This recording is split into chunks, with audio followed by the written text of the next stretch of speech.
Hello. Is there an echo? What? Let's go. Check. Yeah, you're good. Check. Okay, cool.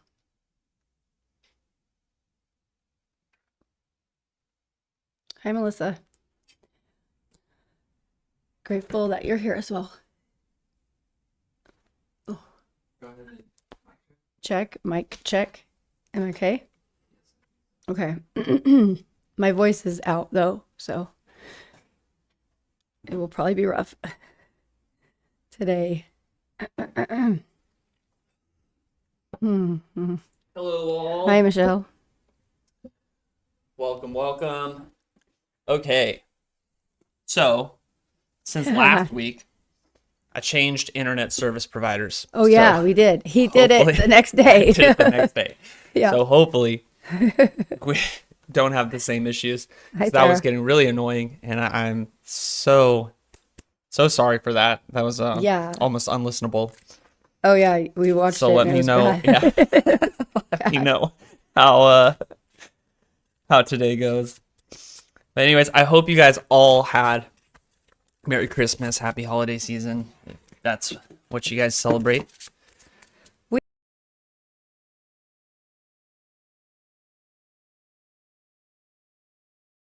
Holiday season, hopefully getting to see family, spend time with children if you have any. Oh my gosh, Doctor- I can take a break for a while. I know. But no, it was great. It was great. No, it was really good. We Yeah. had a great Christmas. So Dr. Stone underwent a Venus initiation last year into Yeah. what, like I think Now March until now, until now, yeah, until like March or April, not fun for me. addressing because so she's very much like a kind of like cold intellectual type, like stay like this is my space, leave me alone, Yeah. like that kind of thing. Yeah, Very. So when we were doing diagnostics with spirits, so basically we'll in conjuration, the spirits will point out different gaps in our subtle energy body or that kind of thing. They did a diagnostic on her and there was a little bit of a mother wound, a little bit. a little bit, Yeah, a okay. large mother wound. Yeah. So we did an initiation into Venus with her, and one of the things that Venus wanted from her was to have people over, to throw parties, to play music. Oh, that part's fine, but Yes. having people in my space is hard for me. Yeah. I don't have family. I didn't come, like, I have been on my own since I was 12 and like basically orphaned. So I don't know family. Like I don't get it. But he has family. So, Yeah. it started with the group chat edition. I got added to the family group chat and I was like, oh, wow, what's this about? I don't know how to respond. And then it culminated with all of your family coming here for Yes. multiple days with children's Crazy running young around, like children nonstop squealing screaming, and running screaming, around, yeah. like messes everywhere. Uh-huh. No controlled chaos. It was absolutely Yeah. out of control chaos, and I had to be in it, and it was lovely. Yeah, It was no, really it was great. it was amazing. But it was really hard. I was so scared and nervous, but it was great. So Yeah, so I think it's safe to say that that healing journey definitely, it helped. yeah, no, Yeah. did like She did all the things that Venus wanted from her, and she did it, and it wasn't even, she didn't even think about it. It wasn't until afterwards I pointed out. I was like, hey, remember your Venus initiation? This is what Venus wanted from you. yeah, I was and a you did it. homemaker, Yeah. the party hostess, whatever, without making mean faces or Yeah. being upset. So like it was a lot, but it was really nice. It was nice, and I was like included in the family. I was felt very welcome in my. I mean that, which is good, right, in my house, but it was like in the family. I felt very welcomed, and everyone was really nice. It was great. Yeah. So I hated it at the beginning. I hated the whole Venus initiation. Completely. I know everybody else loves it. Yeah, it's Everyone's usually like, oh, a it's so pretty nice. fun one. Yeah. Well, if you have parental issues with, like, especially your mom, or like abandonment and stuff like that, Yeah. from especially family, or not having family or close ties, and kind of being a lone wolf your whole life, literally, it's hard. It's not easy. So for Yeah, all of you I'd that do never have seen- easy ones, yeah, cheers to you. I had never but seen do not. Venus initiation with such an intense ab reaction, because a lot of the rage of the divine feminine was coming out in her Venus initiation, whereas like in my Venus initiation, it was like all fun. It was like healing relationships with women and like, you know, loving my family and that kind of stuff. It was very positive, but I'm a very Venusian person. Like my Right. natal chart, I've got Venus all over it, so Right. it's like I'm very at home with Venus, but with Yeah, you're like Dr. super Stone, family oriented, like very. yeah. So something Yeah. that she had to like really like my problem is I've got too much Venus and it gets ill-dignified. And with her, it was like she had to do a lot of work in Venus, which is normally a pretty positive sphere. People have positive experiences in it, which is pretty crazy. But Right. but it's amazing. Like that's the Well, when you have family that's like transformation. super toxic and like bad for you, Yeah. right? You know, and you like remove that from your life and you're like solo. The idea of family is cringy, and it has been. Like, I mean, like my initial family, like my kids, is one thing, but like the extended parts are hard for me because I don't get loyalty. I don't understand that. But I do. I started to see it, so it's like, and I felt really kind of fulfilled, I guess. I would you would say, and I wasn't expecting that.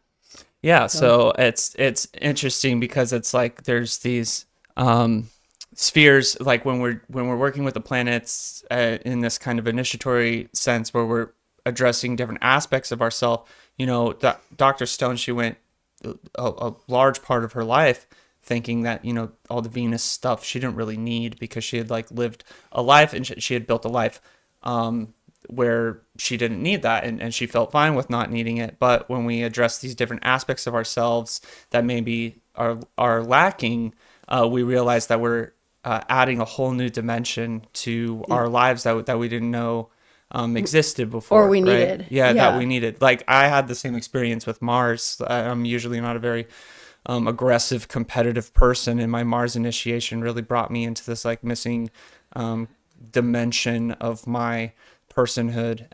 Yeah. So, I mean, yeah, like it was a lot. And I see a lot of people can relate. That's good. I'm glad you guys know what Yeah. I'm talking about because, like, a lot of people don't. They're just like, I mean, with the family, I made a TikTok about it. I was like, I got added to the family chat. Like, I'm honored, but what? People do this? Like, families actually talk to each other and like each other? Like, that's crazy. That's not my experience at all. So, I was just worried I was going to do something stupid or say something weird, but they were totally accepting of my weirdness, which is great. So, Yeah. Yeah. yeah. I was less weird, I think, maybe. Yeah, no, it was just, I think I'm just little- talking about it because I was super impressed because Oh. I just saw a side of Dr. Stone that was, like I saw growth. Like there's a woman that I met a few years ago that, you know, had constructed her life in a certain way, and to just watch this like complete 180 of like I'm hosting a party and I'm being a family woman and with the children and I'm like, happy about it too. right. Cause like I inherited, like crazy, yeah. when we got married, I inherited nieces and nephews and a brother and sister-in-law, like, you know, I know that's normal, right? I guess, but like, Yeah. for me, that's not something I ever saw happening ever. So, and I was okay with it. Well, I wasn't, but I would tell myself I was okay with it, but like to get by it. And so now that it happened, it was just like, is this really going to be a thing that like people talk, like, is it going to live up to what people say? And I had such a skewed image of that like it way surpassed it. Yeah. If that makes sense. Like, so it was nice. I feel really, good about it. Yes, but yeah, enough about this. It Yeah, was a sorry. little intense. Glad everybody's here. I am reading the chat. I love you're all here. I'm glad some of you can identify with Dr. Stone's experience too. I feel like it is Dr. Stone's experience is very common experience for people that are drawn to this path, occultists, that kind of thing. One of the things that she points out in the research that she's done in parapsychology, trauma, and initiation is that a lot of people like us come from these adverse backgrounds or whatever. So Right. Or we're like the black sheep. Like I see Yeah. someone saying something about black. Yeah, absolutely black sheep. But to me that I take that term with honor because that to me is a person that sees the crap going on in a dynamic that's unhealthy and doesn't participate and they become the black sheep because they're not following the status quo within that unit and therefore they become the outlier and they start to shake up the role that you've been assigned. Like you get assigned roles in family that are traumatic, right? Like they put you as the person they can blame everything on or whatever. And they love to do that to the person that sees through the crap and won't participate. And then they kind of push you out. And that was fine with me, like 100%, because I don't want to be part of that. But at the same time, it also like kind of gives you a bitter taste in your mouth about the concept of family, right? Because when you have one that sucks and it doesn't do the things they're supposed to do, then it makes you think that all families are like that kind of, I guess, or like that it would always happen. So this was a huge, true testament to the fact that that's not true. Well, it's also how through Dr. Stone's own healing journey that she went through and her Venus initiation, she was able to provide healing to my family because she did the healing and she was able to become this person and step outside of her comfort zone, and to do so naturally because she put in this work. She put in I think it was like 6 or 8 months of like confronting this mother wound that she had. Now she was able to step up and she was able to bring my family together that hasn't been together for God knows how Wait, long. what? Years. They weren't? No, not like that. Not on Christmas. Are no. you serious? No. Yeah. So I didn't know that. That's a testament to when we take responsibility for our own spiritual state, our own emotional state, and our own behavioral changes, then it's this trickle down effect, that like all these other people get to experience that. It kind of like overflows, Yeah, I think magic is okay. So there's a comment here. It's like, Sarah said, I wonder if magic is linked to neurodiversity, quote unquote, and that historical lack of understanding of those needs makes lineages prone to family trauma. Probably, yeah. I mean, I'm definitely neurodivergent. I found out like at 38 or I can't remember, was it 38 or 40 that I was, and I was like, oh, that makes sense now. Maybe that accounts, but when you're neurodivergent, you have that other thinking, right? Where you see things, you see patterns in things, and like you can see like how things play out in advance, right? Before other people do. And so people don't like that. People don't like that, and they don't like when you tell them what they don't want to hear. And so I've always been that person that will just say the things. And so that made me kind of like not liked, and that's okay. Not everyone's gonna like me. That's fine. And that's a big thing too, is like knowing that you're okay with that, right? Like you're not everyone's cup of tea. It's a big one. But I did not know your family haven't been together like that. That's why your grandma was so. Yeah, that's why my grandparents were That's kind of so glowing cute. and stuff. Yeah, that's so cute. Like, oh, they're so sweet. Yeah, nice. That's awesome. So that being said, today the topic today is life in the world to come. We're going to be jumping into a little bit of Kabbalah. We are in the grips of Capricorn season. We're in the entrance of it. It started last Sunday, but we're going to be visiting a little bit of Capricorn season. And Capricorn season is perfect for the new year because Capricorn is an earth sign, and it's all about independent but stability, organization.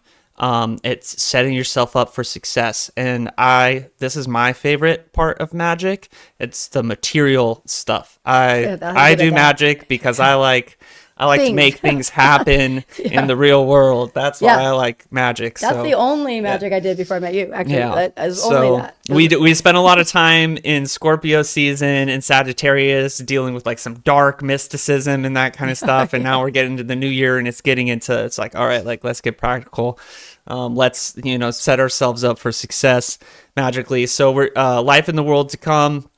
We're gonna be jumping into Kabbalah where I'm doing like no holds barred, so kind of drip feeding as we are moving forward, opening up kind of the magic of language and that kind of stuff. So we're going to be exploring that. We're going to be exploring the Tree of Life with the tarot. So things are getting more intense as we're moving on, but I don't think it's too far out of left field for those of you that have been with us, been watching the services, have been learning a little bit as we're moving forward. And anybody that's listening to the podcast, I've talked a lot about the Nomina Barbara, the magic of language and how this works. And so we're learning how to like utilize that. And that's what we're going to be jumping into today. Yeah. Can I say, like, there's a comment here I want to talk about really quick. Sarah says that my nervous system as an autistic is also very different, which I wonder might give insight into spirit work. Yes. Okay. So I have a theory based on my research. There is a part of the brain, the corpus callosum, which is the band of like fibers that holds together the two hemispheres. And in neurodivergent people and in psychic people, or people that claim to be psychic, And also in people with trauma from early childhood, there is a thinning of that band of fibers, right? And I happen to think, like my theory on this is that that band that keeps the two brain sides communicating is where that filter is that we get when we're placed here. Like when we're here and we get like the veil put over us, like it's there. And so like when you experience a lot of trauma, when you have neurodivergence, when you have autism, certain like levels, I think all levels probably actually of autism, and probably some other things too, like that area is thinned out. So like you have like, there's like holes in it almost. So it like allows you to see into the things that the normies don't see because it's closed off to them. That's like my theory. That's after all the research I've done. And I'm not the only one that's thinking this. Like there's other scientists out there that are looking at this area of the brain too, that are saying, okay, like it's clearly it's not coming from the brain, right? But that's like the mechanism that kind of puts a filter on us, right? Because the mind and the brain are two different things. So, but yeah, Sarah, I think that you are absolutely onto something there, because that's what my research has shown as well. And I write about that in my publication. So, I want to check it out and see if it resonates, because that'd be great if we could figure that out. I don't really know. I wouldn't suggest anyone go traumatize themselves though, like to like get that or anything like that. I'm just saying, I think it's just a naturally occurring thing in some of the population. Yes. All right. So with that being said, we will start our service. We're moving forward. We're going to start with our purification, guided meditation, identification with the sun, and then Dr. Stone will be doing our invocation of the Divine Feminine before we move into an invocation of the sun, into our astrological forecast, our esoteric reading from the grand mystic Kabbalist, Abraham Abulafia. He is a deep cut and probably one of my favorite mystics of all time. Yeah, I wonder why. And then we'll move into the psychic hour. Yeah, so, I'm gonna do. And so for that, I'm gonna do a year forecast. the chest identification. We're gonna do our chest exercise at the end of the service, and we're gonna ramp things up next week with the chest. We're gonna learn a little bit more about how to access it and utilize it magically, as we've been building up this noetic connection with it. And hopefully the talismans will be ready by then too. So. Oh yeah, and then also you're gonna be making more stuff soon. Yes, more stuff. We'll talk about. Yeah. Okay. We'll do that later. Yeah. Okay. Yes. Okay. All right. So with that being said, guys, let's move forward. Start with our purification.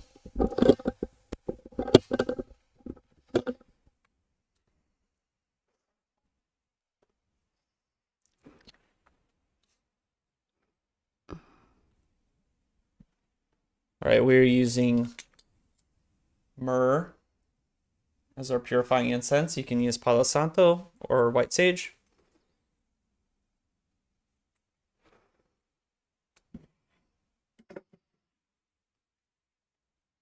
Cleanse with fire.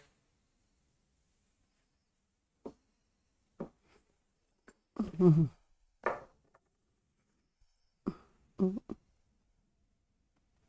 with water.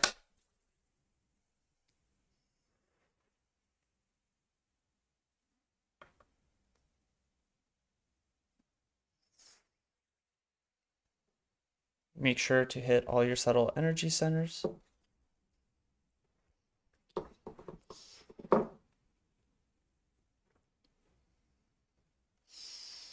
And with your left hand, you'll purify yourself, or your undominant hand. I purify, I sublimate my mind, body, soul, and spirit to you, the most on high creator of the universe. Yodel Wavil.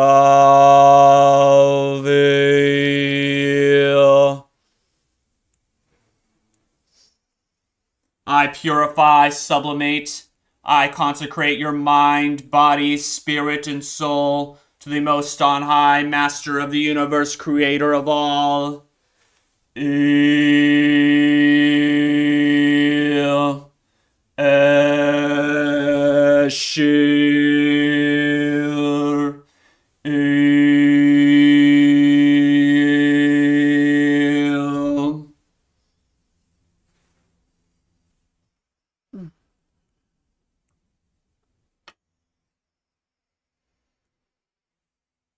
So the God names that I personally use, you may recognize them. The Tetragrammaton was the one that I used on myself. The Tetragrammaton is esoterically the formula for creation. It is of which all manifestation is made. I use that personally. It is an external God name to invoke the power from without, from the universe, from the creation. Eye, Asher, Eye is the God name that in the story of Moses that God used with Moses at the burning bush, and it means I am that I am, or I will be that I will be, and this is the personal name of God, the one that we use to identify ourselves. It is a God name associated with the ground of being, ontology, right? So that is the God name we use when we invoke our own authority as identified with the creator of the universe, as expressions of the creator of the universe. And so I used the Tetragrammaton personally on myself as I assign authority to the Abrahamic God as a part of my praxis, and I used the personal name of God on Dr. Stone, as she is not an Abrahamist.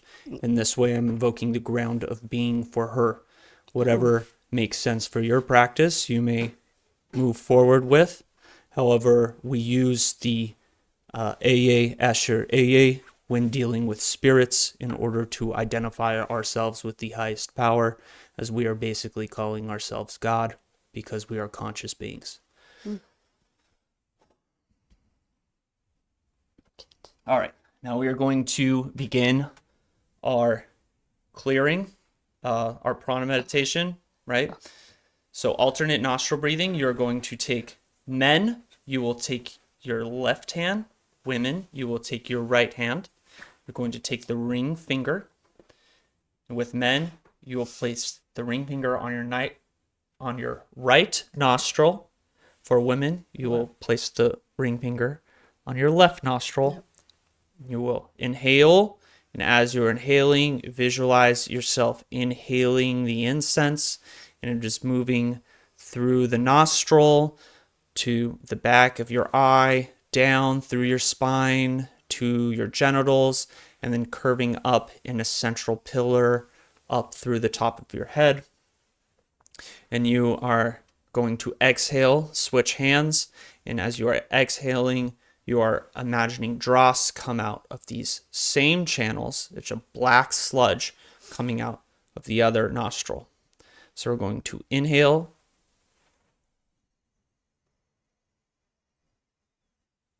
Exhale.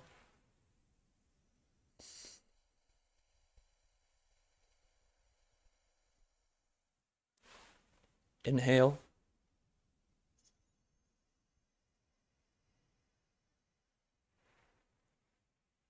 Exhale.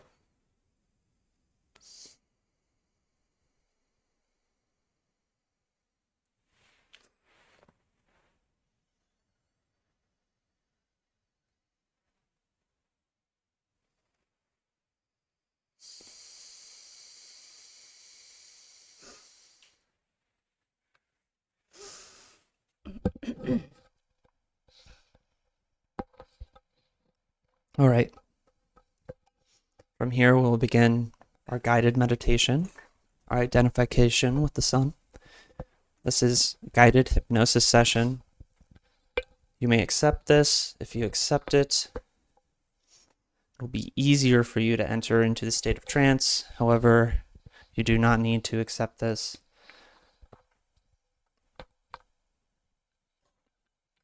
This is completely your own decision.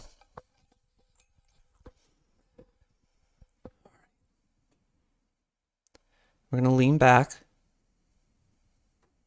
and get comfortable. We're going to uncross our legs. And your feet planted firmly on the floor. It's okay. We're going to begin inhaling gently through our nose and exhaling slowly, steadily, and deep from our diaphragm. And as we breathe in, We notice our chest swelling larger and larger as we slowly find relaxation. You may focus your eyes a little upwards, applying a little bit of pressure to the top of your forehead. As you breathe in and out.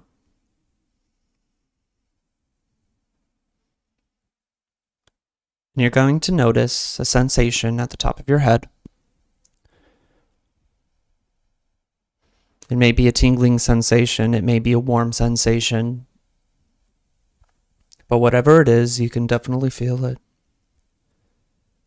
And the sensation, it's slowly going to begin spreading.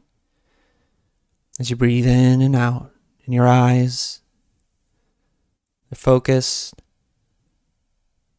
You may feel a slight pressure above your forehead. Your eyes may begin to flutter. It's that relaxed sensation. It spreads downwards. Your eyelids, they get heavier and heavier. So heavy. You may notice that they're beginning to flutter behind your eyelids. That relaxed sensation moves down to your ears, down into your jawline.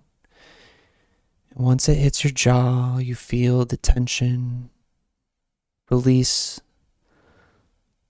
You may find it extremely interesting how much tension you seem to carry in that jaw. You notice the difference as your eyelids get heavier and heavier, so heavy, so heavy. You may want to close them.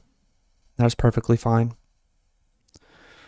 You can close those eyelids, let them relax.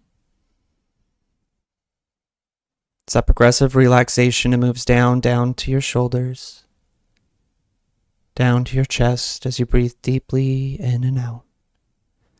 In and out. So relaxed. And that relaxation, it moves down to your torso, to your waist, to your hips, down to your legs. As you breathe in and out, progressively relax. And as that progressive relaxation, it moves through your thighs towards your knees. I'm going to begin counting down from 5 as that wave of relaxation is approaching the bottoms of your feet. And when we get to the end, from 5 to 1, you'll enter into a deep state of hypnosis, deep state of trance. 5. Wave of relaxation is moving down to your knees. 4. Down to your calves. 3. You feel it through your shins. 2. Approaching the threshold. And 1. Deep sleep. Deep sleep. So you enter to a state of hypnosis. And for the purposes of hypnosis and with your permission, when you hear me snap my fingers and say deep sleep, you'll enter into a state of hypnosis, a state of trance, or even deeper when you hear me snap my fingers and say deep sleep. Deep sleep. Deeper, deeper, deeper.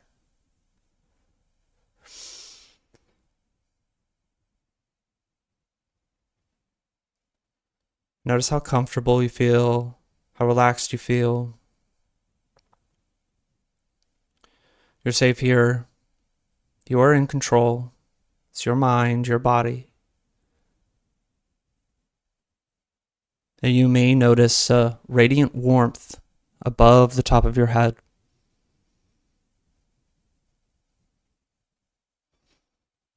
And you can visualize, you can imagine the sigil of the sun, glowing gold above your head. A circle with a dot above it. And the sigil of the sun, it descends to the top of your head, right on the top. You feel its warmth, you feel its radiance, you feel its illumination. You know it's there. You can hear it crackling. And you can make the decision to let the sun in through the top of your head,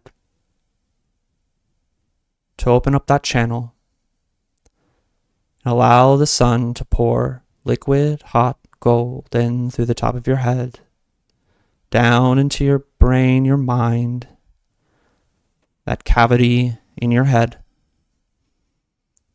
As it pours that gold in through the top of your head, it illuminates your mind. Notice all darkness get cast away, all evil combusted. Things that seemed hidden now make sense. You notice connections that you didn't notice before. As the sun illuminates you, it enlightens you. You understand, you know. We're going to allow that liquid gold, we're going to allow it to descend from the mind down through our body. You can feel it coursing through your veins, illuminating your body, combusting all dross, all sludge, all coagulation. As that gold moves through your body, all tension, all insecurity, all stress, all pain, burns up and it dissipates. And as this gold courses through your body, you feel your body getting heavier, turning into gold. And you may visualize yourself, your own body, made of complete gold, radiant, illuminated, enlightened. Feel as your true self. This is who you are, identified with the sun.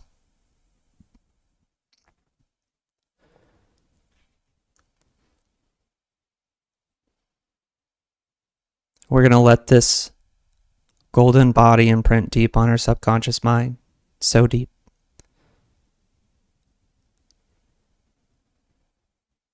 It's going to motivate our thoughts, our behaviors, our actions, our ideas.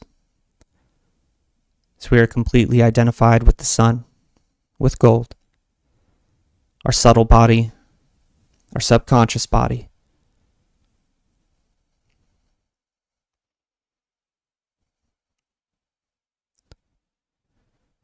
We're going to begin ascending to the surface. I'm going to count from 1 to 5. 1. Body made of gold, enlightened and illuminated. 2. Floating upwards and upwards back to the surface. 3.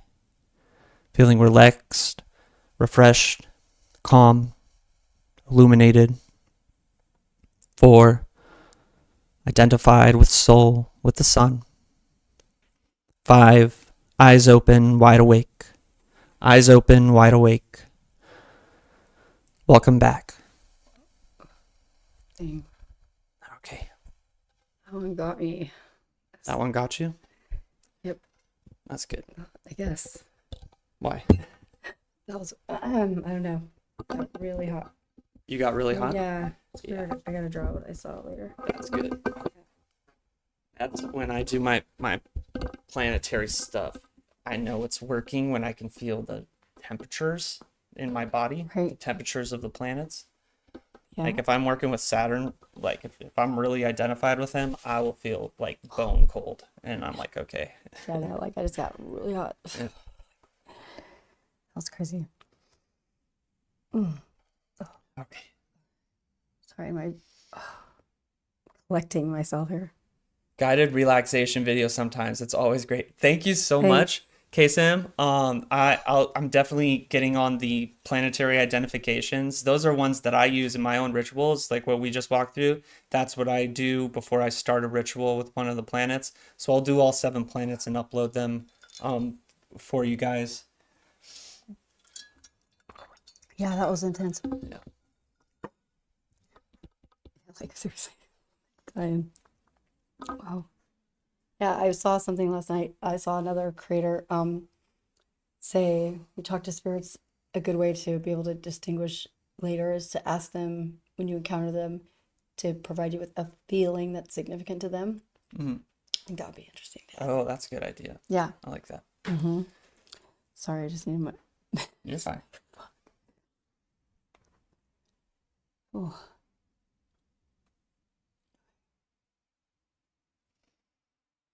what are we doing? You're Just my doing the thing? goddess? Yeah. Okay. Oh, my voice is really bad. It's okay. So I lost my voice. I don't know if you guys can tell, but it comes and goes. So I might cut out. But at least it's not the internet this time, right? Okay. Yeah. Melissa, when you said feel gold flow through, saw and felt beautiful golden rays emanating. That's great. That's what I'm Same. hoping is The same, but it was like a lot. I saw that same thing, but it like was hot. So these are the feelings that when we're doing practical magic, if you can identify that feeling and you can really embed that feeling of feeling like the sun when you're doing a spell or practical magic to reconjure, evoke that feeling as you're doing your spell and that kind of stuff, it really helps pack a punch into making that spell happen. Like these comments are making me feel great because I was tripping. I was like, this is really vivid. Oh yeah. For me, I don't usually see things during meditation. Uh, So I just gotta say right now, that was intense. Like I saw, and it seems like other people are seeing the same yeah. thing. So So guided meditation flirts that's with crazy. hypnosis. They're Hmm. almost nearly the same thing, but I'm trying to lean more into hypnotism because I've I've found that in occult work that hypnotism has been really helpful for me and Dr. Stone. But they're almost nearly the same thing. Um, Yeah, but like I mean, I'm just saying, I usually don't see the things. yeah, yeah. Okay, like I totally saw the thing. Hmm. Like there was a point where I was like, like it's physically different. So that's crazy. Good job. Good job. Okay, sorry. All right. God, my voice is really bad though. Okay, right. Okay. Great mother of all beginnings, she who births the worlds from shadow and fire, wisdom that moves in the deep places of the soul, we call you. Holder of the first wisdom, whom priests once praised in smoke and thunder, be present in our breath, steady in our hearts, clear in our seeing. Hecate, triple-faced one of the crossroad and the undergate, the torch that burns without being consumed, we summon you. Isis, great enchantress of the Nile's sanctuaries, who resurrects by utterance alone, we call you. Sekhmet, Eye of Ra, who strides in lion-headed fire, healer by destruction, destroyer by cure, we invoke you. Selene, silver sovereign of the tides and lunation, whose chariot once marked the secret clock of temples, we name you. Athena, unblinking strategist of divine intellect, who spilt from the crown of God mind itself, we invite you. Sophia, ancient aeon of underground mysteries, exalted through beyond flesh and doctrine, we call to you. Goddesses of key, claw, and crescent, of flame, body, and idea, you who rule liminal places, the grave, the womb, the hidden school, the astral sea. May your strength rise in us. May your gentleness guide us. May your truth be spoken through us. Let crossroads become doorways. Let sight become recognition. Let recognition become awakening. Let awakening become power that does not kneel before doubt or sentiment. We open the gate, not upward alone, not downward alone, but in the third place, where the world meets its own secret cause.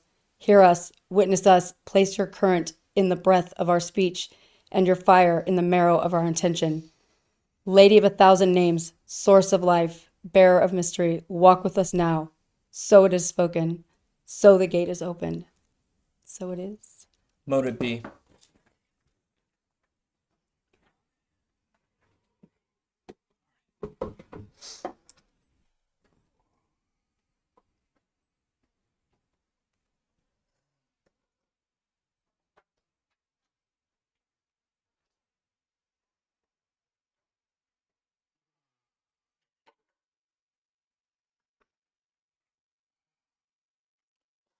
All right, so I'm going to swap out our incense. We'll be using sandalwood. That is the incense of choice that we like to use for the sun. It is, I think, nearly every grimoire they're going to say sandalwood, but I'm sure there's more. Thank you.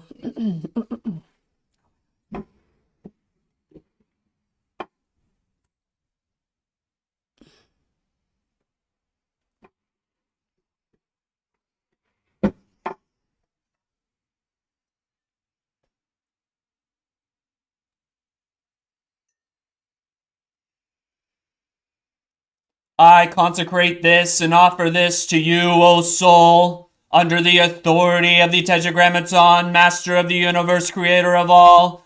I offer this to you, your sphere and your spirits.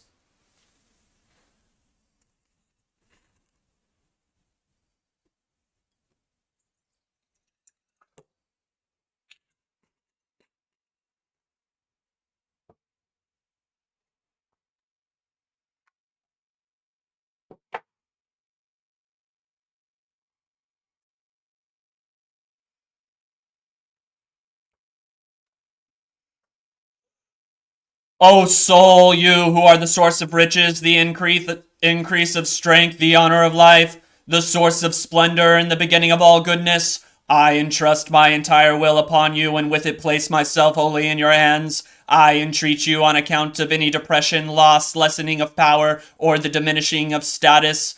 I conjure you by the most on high, creator of the cosmos, the ground of being, the monad, Tohin, who is the mover of your motions and the giver of your power, through whom you accomplish your actions, by the obedience with which you obey that master of the universe, by the reason that you have for helping and saving those who throw themselves at you in your will, that is, those who pray to you and supplicate you with a clear and pure intent, and by the dominion and capability that that master of the universe granted you over the planets, turn yourself unto me and liberate our will. Carry it away from worry and sad contemplations. Lead us into our powers, station, and fortifications. Grant those who seek to cast darkness at us come to our obedience and dominion.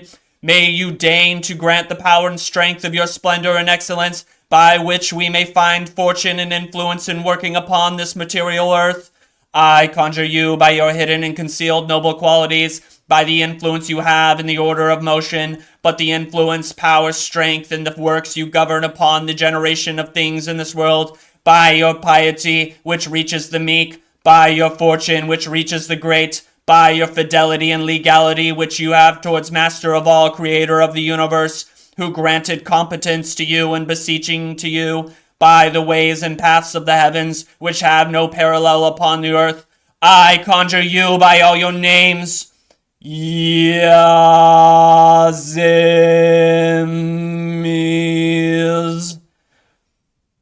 So.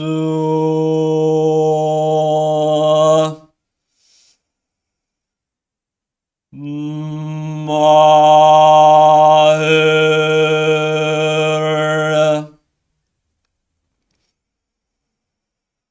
Lehuz.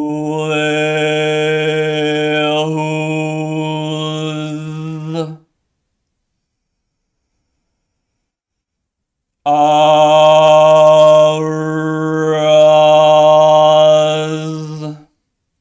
You who are the light of the world, I conjure thee, heed our prayer, understand our requests, those in our hearts and those in our minds, pay attention to our words and descend into us with great effect.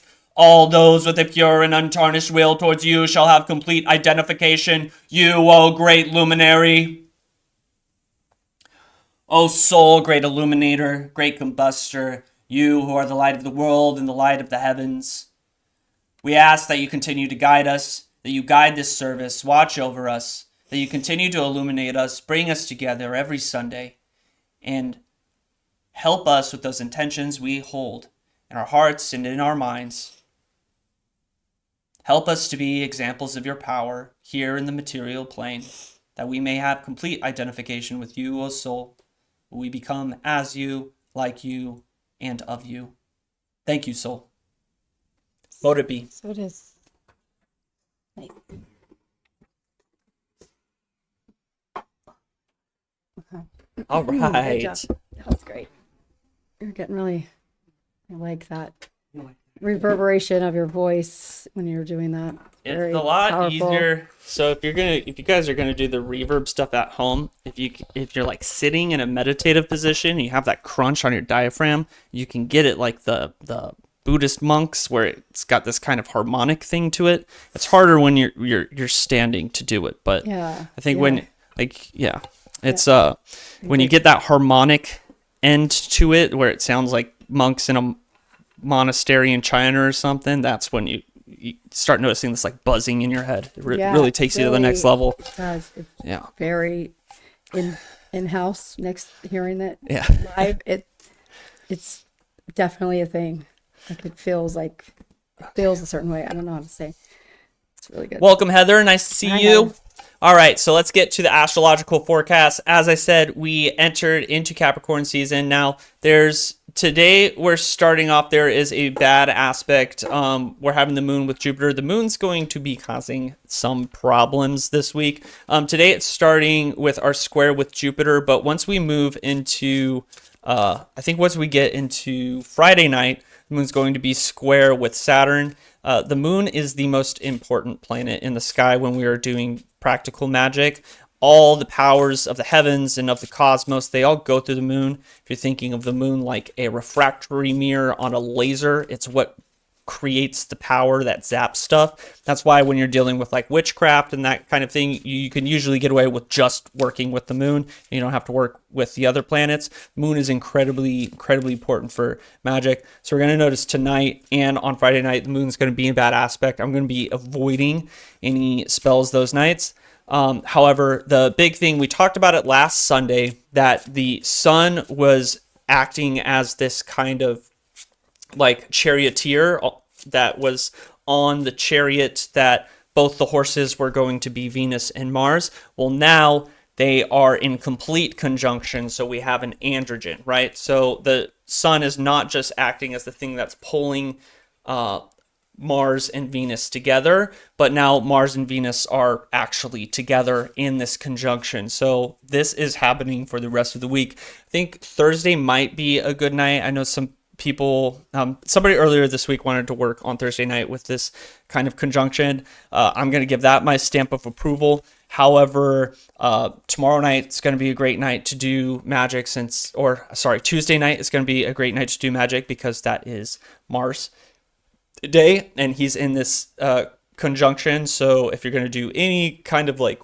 I'm going to win or I'm going to get what I want, doing magic on Tuesday night, Mars is going to be incredibly overpowered that night. And then also Friday night, I think if you're going to work with Venus, do it on Thursday night, right? Don't do it on Friday. Friday is going to be a bad night, or you can wait until next Sunday if you're going to work with this conjunction. So that is the big thing that's happening this week, and it's going to happen for the rest of the week. So you might be able to find a way to, as long as we're avoiding Friday night and tonight with the moon, you might be able to find a way to really utilize this Mars, Venus, Sun conjunction in Capricorn. And now what is Capricorn? Capricorn is an earth sign. He's very pragmatic. He's very organized. And he gets stuff done, right? And so this is happening during our New Year week, right? So if we're going to be doing magic on New Year's Eve or New Year's Day to set ourselves up for the rest of the year, this conjunction right here is perfect for it. It's in Capricorn. It's saying right here, like this aspect right here, and it's so close to Mercury. It's conjunct with, I think Venus is conjunct with Mercury. Might be. I'd have to double check that. But this right here happening in Capricorn is saying do practical magic. Do practical magic. Make your year successful. Do it. Work with this aspect. Okay. So with that being said, that is the astrological forecast. Let's pay attention to that conjunct right there. We're going to do a little reading from Life in the World to Come by Abraham Abulafia. Now, Abraham Abulafia, when he was alive, was a mystic at odds with the rest of Judaism, the rest of the world. That's what I kind of like about him, though. But Abraham Abulafia, for those who know, they know like this guy is pretty groundbreaking. The way that he uses the Kabbalah is not exactly like how you do It's it. exactly how I use the Kabbalah, and it's not like how everybody else does it. Yeah, But this is where you crazy. find the magic of the Kabbalah. But we're going to be doing a reading from this. And Go grab something. let's see.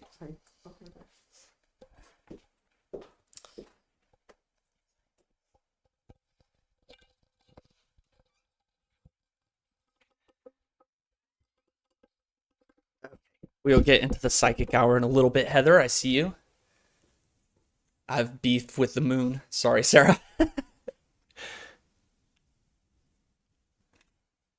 Beautiful. Okay.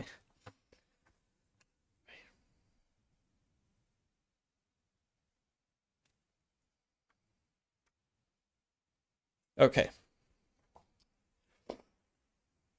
And the greatest act among all acts is to create souls in secret, and the souls they made in Haran. For so did the Lord create man upright in the image of God, he made him. And the act is the goal of all good deeds with us. And therefore, every discerning person must create souls more than he is obligated to create bodies. For even the obligation to perform bodily acts has no purpose other than to create souls. And thereby, a person resembles the Creator. For the prophet said about the act, my spirit will touch him, and souls I have created. And therefore, every discerning person who has achieved some understanding from intellectual pursuits is obligated to transmit through them true tradition according to what he has achieved and according to his capacity to whoever he deems worthy, who prepares himself with the appropriate preparation to comprehend this. And he shall not be envious of the accepted ones who are deserving to receive. As the sages say, with every person jealousy is, except for his son and his disciple. It is also fitting for the intelligent person to keep for oneself in the transmission of divine tradition that which he will convey gradually, so that the listener will not become confused by them. For the hidden matters of illicit relations, the secrets of creation, and the secrets of the divine chariot, which are the wisdom of the divine, are very lofty matters.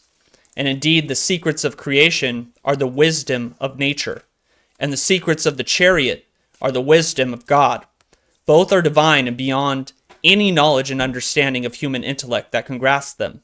Therefore, it is fitting to conceal them from the majority that remains occupied with worldly pursuits, for they can only be attained through extensive study, diligent pursuit of wisdom, profound contemplation of books, and extensive seclusion with the people of truth, while separating from the deceitful desires.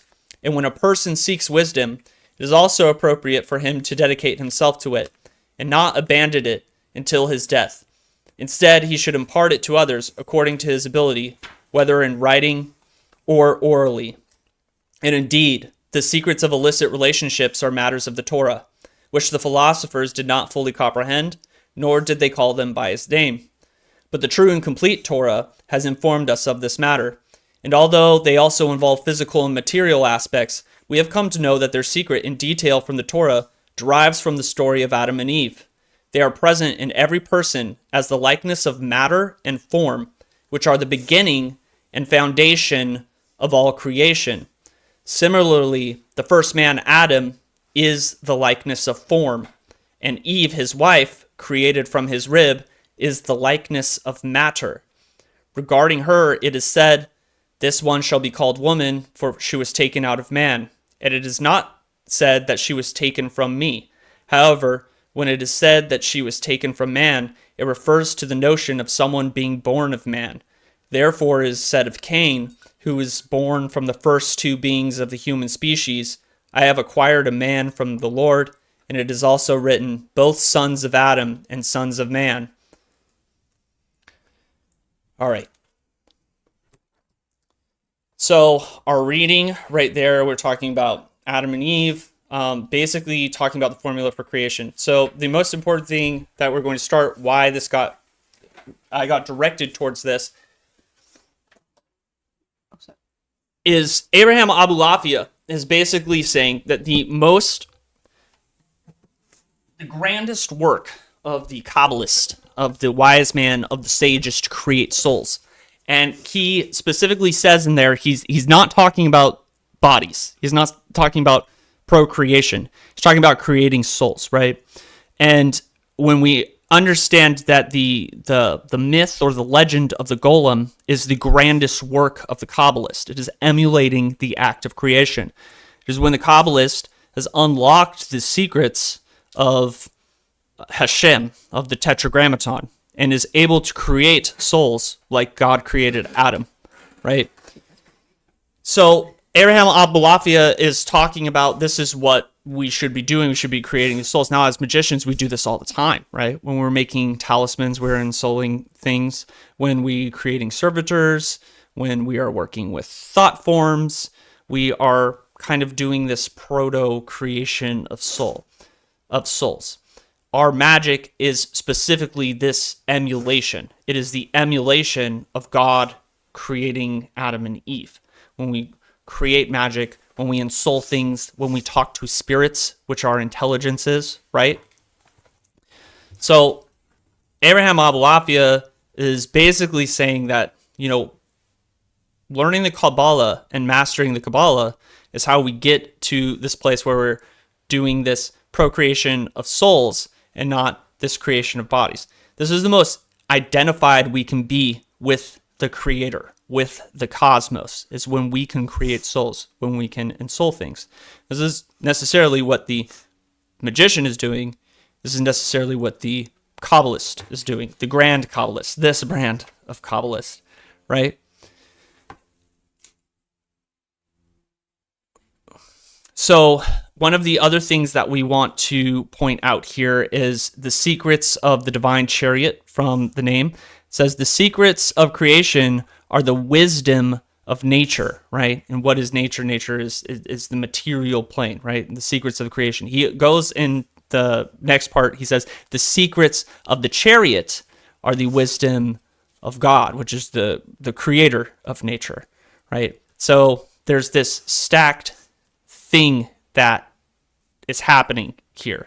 So the chariot, as we were exploring last week, is this kind of dual principle, this ride that we're on, and the wisdom of the holy, the wisdom of the Kabbalists, the ability to create souls, to procreate souls, basically create our golems, our servitors, our thought forms, to talk with spirits, to identify with God forms. This is happening through that duality, the wisdom of the chariot riding on the chariot, just as the wisdom of God rides on the chariot to Abulafia. And now when we go further into the reading, we're going into the story of Adam and Eve. And this is getting into ontology or philosophy. So Abraham Abulafia is not identifying Adam and Eve as physical, material people here. He's identifying them as Aristotle's hylomorphism, right? So you have matter, which is Eve, and form, which is this amorphous ideal that exists in the aether. And when they come together, you have the thing, right? So Eve would be the chair I'm sitting in, the stuff that the chair I'm sitting in is made of. The idea of the chair is Adam, and when these two things come together, that is the material creation. And so he's talking about how, Eve, the feminine, is providing the material for the form, the ideal that does not have material to be projected onto in order to make the creation. And this is how he's identifying what Adam and Eve mean And from there, he says that Cain would be when these two things come together. So, with that being said, ensouling the effigy. Yes, ensouling the effigy, of course. Kabbalah, yes. I'm glad you like this. I know Eric likes the Jewish stuff like I do. So it makes sense. Like, so there's a, I know I've told you a lot, probably repeatedly, but I'm going to tell them now. There's a professor of quantum physics mechanics at UC Irvine. His name's Hoffman, I think, Donald Hoffman or something like that. And he has a quantum computer, and they put in a model, and it was like, they wanted to see what happens in that, like what happens when two people like speak to each other and have a meeting of minds, like on a higher level, like philosophical meeting of minds. And they let the computer simulation run, and it showed that when two people come together and have ideas and share and create ideas in their minds, that a third independent entity is formed above them. That is, for some reason, it said above them, and that is detached, but also comes from them and is capable of its own movement throughout time and space. And I wonder if that's kind of the same idea, is like where we get to a point where we're knowledgeable enough to have these conversations where we talk, and our talking alone creates, right? Because that's what spell work is. It's talking things into existence, right? Speaking it into existence. Yes. So that's shown to be true. Like in the computer models, when it's left on, just to run as it is supposed to. So I wonder if there's a difference between that happening, like how often does it happen, right? Or is it something we can create and control, or is it always going to have its own, will, right? If you have a golem, because isn't that the same as making an egregore, like to come together?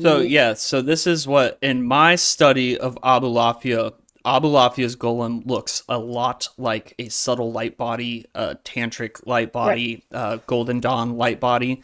That's what Abraham Abu Lafia's golem looks like to me. It does not look like the clay rock monster of the legends, right? So, and this is one of the things that I really like about Abu Lafia is Abu Lafia gives very specific instructions on how to create this thing and to do it with visualization, mantra, symbols, right? It's very high level Kabbalah, very, very high level stuff, and I absolutely love it. But his golem looks specifically like what you're talking about right there. Yeah. It's crazy. It was like, and that's not, they weren't even looking for that. It just happened. They noticed it, and it was like, oh. But the occultists have been talking about this for centuries. Yeah. So I love this. I love it though when we get those kind of hits, for me, for science purposes, Yeah. It makes me happy. So to demonstrate this, we're going to be looking at the Tree of Life. This is our first exploration into the Tree of Life. I tend to avoid the Tree of Life because I feel like people get a little too attached to it and it becomes dogmatic after a while. However, I think it's great for illustrating this principle that we were reading about today. We're doing the Hermetic Kabbalah, and then we're also, I think it's incredibly important to pay attention to the letters, and it's important to remember that with Semitic languages, it's right to left. But we're going to be talking about what exactly is happening in the sky on the Tree of Life. So right over here, we have a Sephiroth, which is known as Gevurah, right? This is the Ari tree for those at home. Everybody has a different tree that they use. I'm just using the Ari tree for today's example. But Gevurah, which is this Sephiroth, it is the Sephiroth of strength, right? The Sephiroth of strength. This is associated with Mars, right? So we're going to the magicians. The magicians associate the Sephiroth with Mars. So we're going to move to the center. This line is called a path, and every path has a Hebrew letter associated with it. And the magicians went, and because it had a Hebrew letter associated with it, they also associated tarot cards with it. The magicians did in the 19th century. But from Gevurah, we're going to Tiferet, which is the sun. And this one's radiance. It is splendor, right? So the letter that goes from Gevra to Tiferet is known as Tsari. It's a TZ sound, which is up here, right? And that's how you move from Mars to the sun on the Tree of Life. And then from there, we are going down this path, which is path 10. It's associated with Yod, which is Y, right? And we're going to see it right here, a Y sound. And Yod is the root of God, right? Why is it the root of God? Because it is the first letter of his name, right?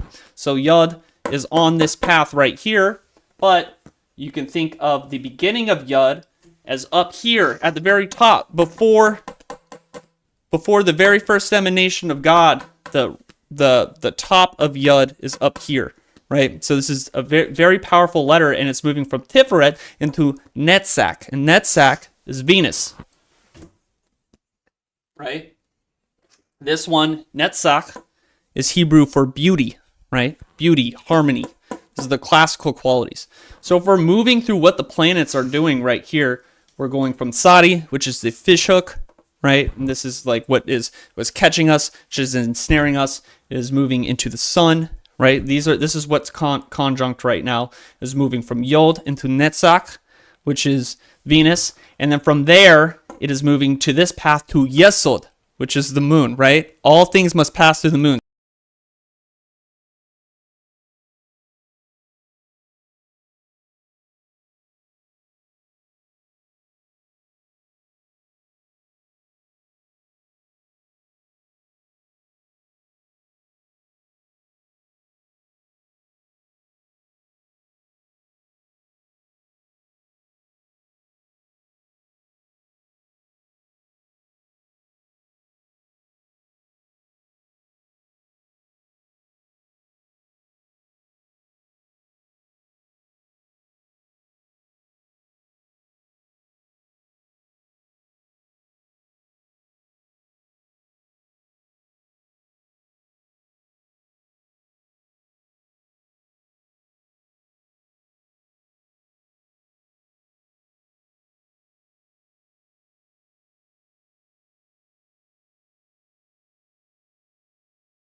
Geburah, this is known as the pillar of severity, right?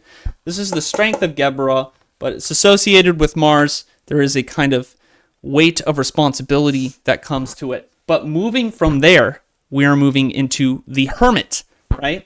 So we're going from the emperor to the hermit down to Netzach. Sound is gone. Beautiful.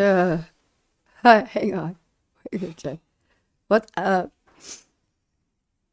Let us know when it comes. Let us know when it comes back. Is it back? Okay, good. Okay, so should we start over? So from here, this first path, when we're going through what's happening in the sky, we're starting with the emperor, and then it is moving from Tiferet to Netzach. This is the hermit. This is Yod, right? So this is the independent path, right? This is when we come. You can see the emperor on the card. He's pensive. He looks introspective, right?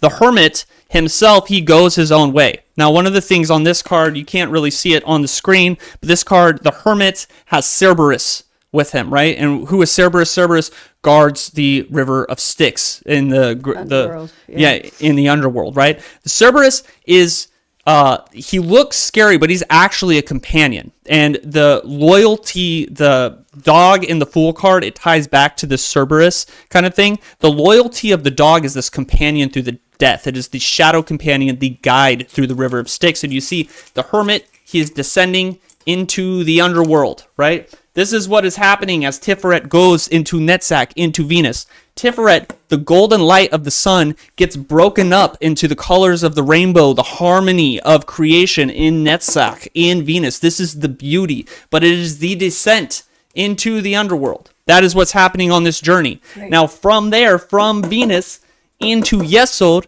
Yesod is foundation, it is Luna, but it is the land of illusion, right? This is the mirror, this is the refractory mirror.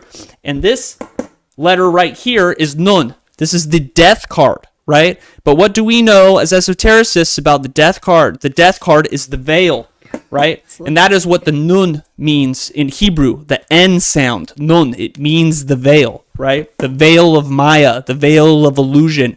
So if you can think of that Pink Floyd album cover where the prism is refracting the rainbow, dark side right? Of the moon, yeah, dark side of the moon. Yeah. We see the rainbow coming from Netzach into this prism of the moon and shooting out this solid white beam right into Malkut, into the creation.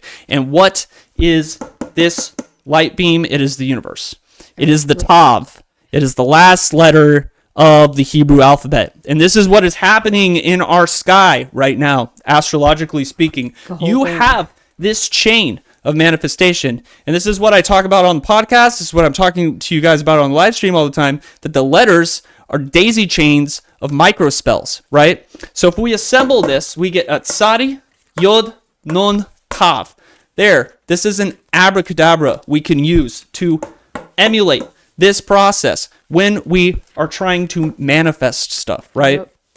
So this is how we hit every single one of these paths. These Sephiral, you could use each of these letters, meditate on them, contemplate on them, chant them, or you can try to figure out your own magic word, insert some vowels in order to figure out your own magic word in order to use this. And this is the daisy chain of microspells. And you see in these 4 letters, we have this entire journey, all this information from the tarot, what is happening in our astrologically. This is all packed into 4 letters that we can use at any time, right? Awesome. So this is how. That's so cool. Yes. Yeah. So this is what's happening. With that being said, we will move into the psychic hour. That's so cool. No, that's amazing. I love that so much. I love, because that's like what magic's all about. It's like it's yours. You know, make it yours. It's more powerful, always. But I love new ways to do that. That's great. Oh, okay. I did a 12-month overall situation, so I didn't really look at it yet. I waited.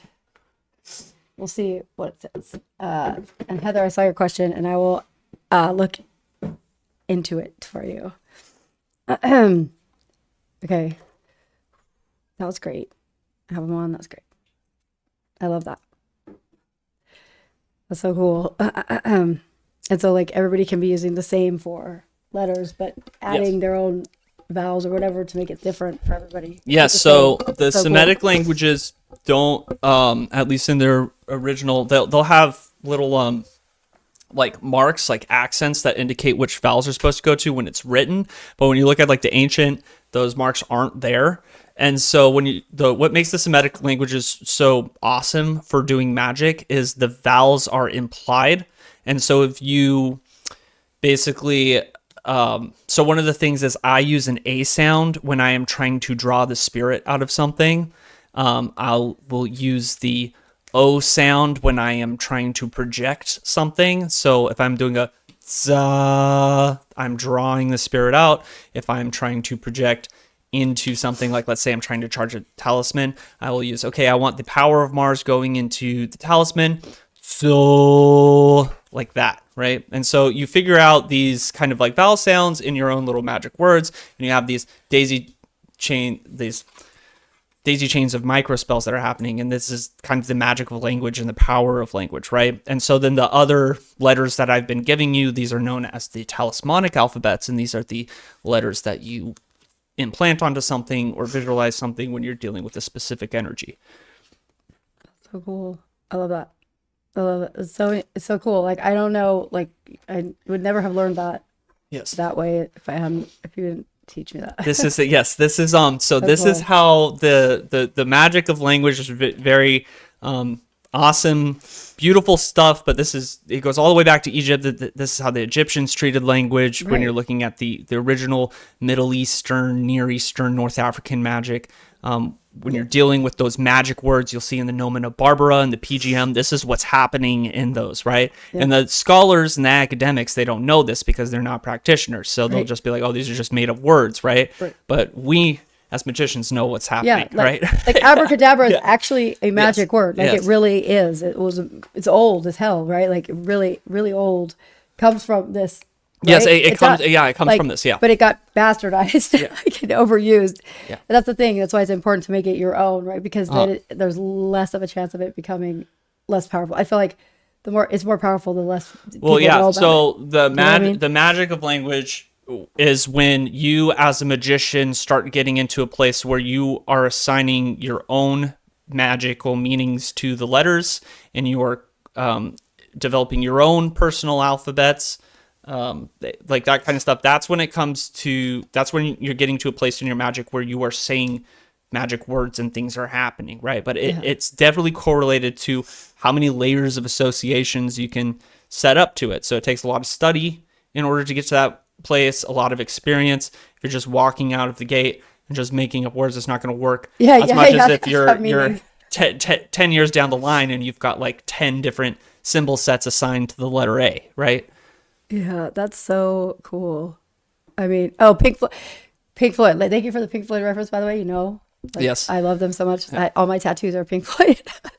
Yeah, that's awesome. And I see someone else dug it to Melissa, Pink Floyd reference. Yep, they always have a special magical way of doing that.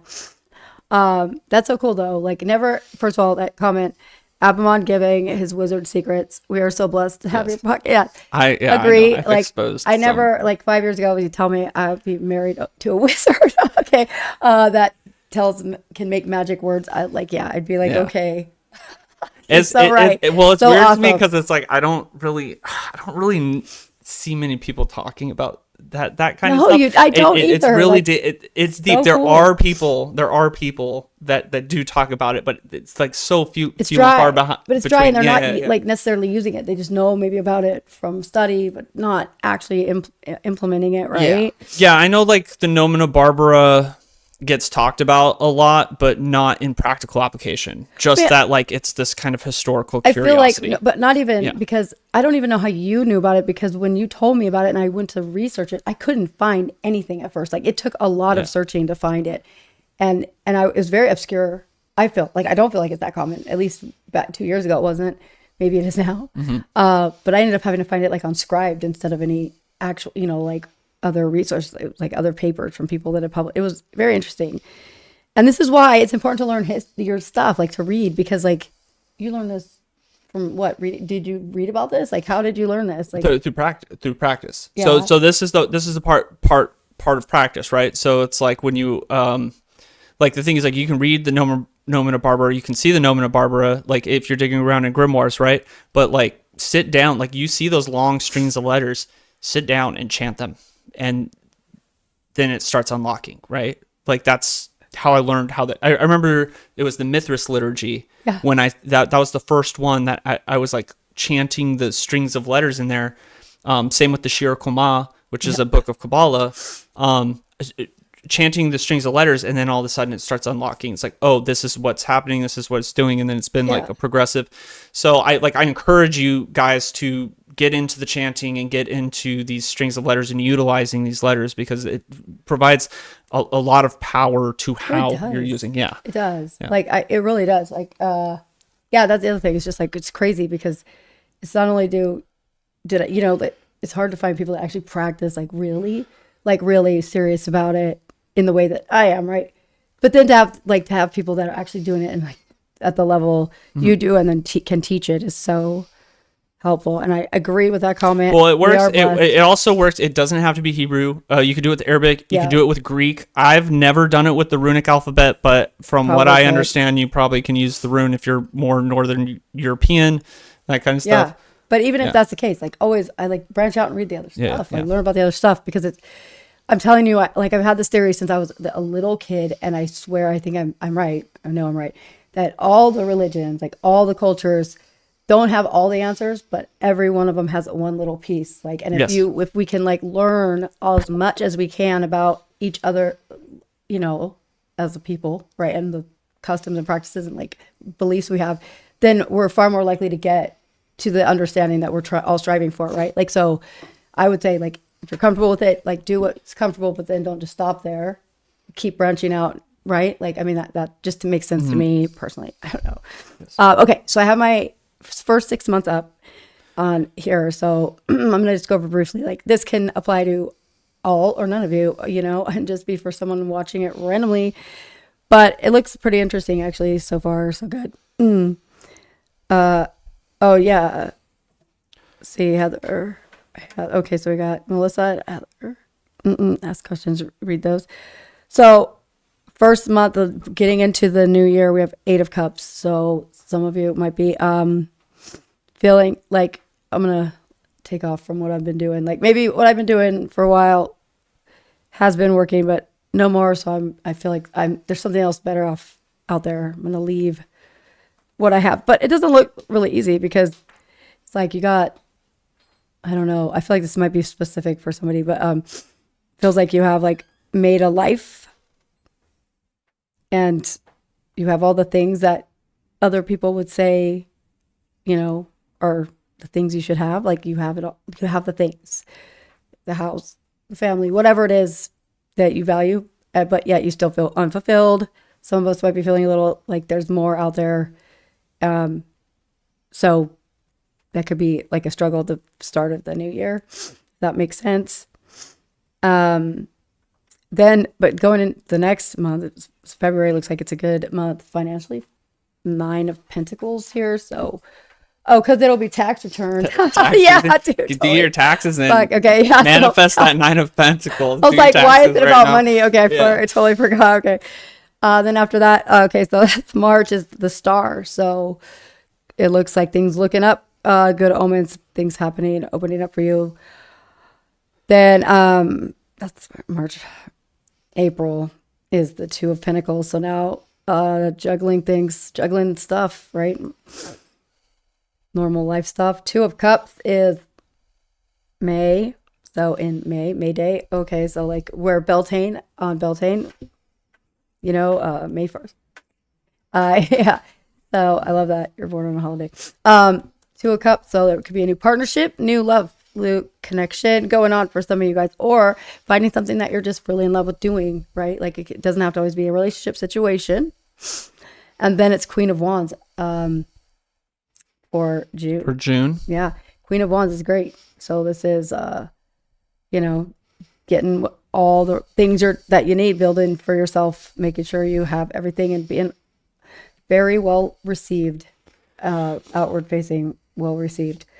Then, okay, so that's June. July is 5 of Pentacles. So maybe your tax return didn't stretch out as long as you thought. It seems like more being careful about finances in June. Having a feeling of kind of like lack. Things are, there might be some big expense coming up. That's about right too, though. In June? June. That usually happens, right? With like random like appliances, cars, sometime right as the weather changing. So be on the lookout. But then Ace of Cups. No, that's July. August is Ace of Cups. So that's good. So now you're back to abundance. Things melded out and things are looking like in the emotion arena and love and relationships. It looks good. Like things are like new beginnings vibe, right? And then again, it could be with something like maybe you go back to work doing something you love, or you find a new job doing something you really love and it's more fulfilling. However, I feel like that lack mindset carries over into September from the month before the 5 of Pentacles, of kind of having some issues. So there's going to be a little bit of stress over finances in September and October. Things look back up. Things are mellowing out. For some of you that have a lot of drama going on that has been persistent, it looks like that's going to start to resolve. And then we have the 2 of Wands. So now there's new opportunities, new growth, like new ways to grow. Like maybe it's a move, maybe it could just be, just starting something new.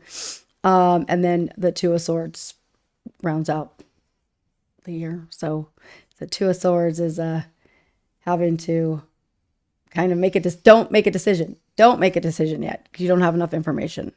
So don't make any big decisions in December if you don't have all the information, looks like. But for the most part, it looks like most of us are going to be, starting to move towards the things that we want to do. Maybe not full time, but at least, adding them into our lives, which is a good thing, right? But just be careful. If it's like a new hobby, it might be costing you money. I don't know, that's like the vibe I get here. Oh, cool. Yeah, that'd be great. Yeah. Yeah. Yeah. Yep. So tax season, be careful that, looks like a lot of kind of a little bit of stress, but nothing major about money the next year coming ahead. That's great. Usually I see way worse than that. So that's good. I don't see anything really bad. Just like something coming up in summer. Right.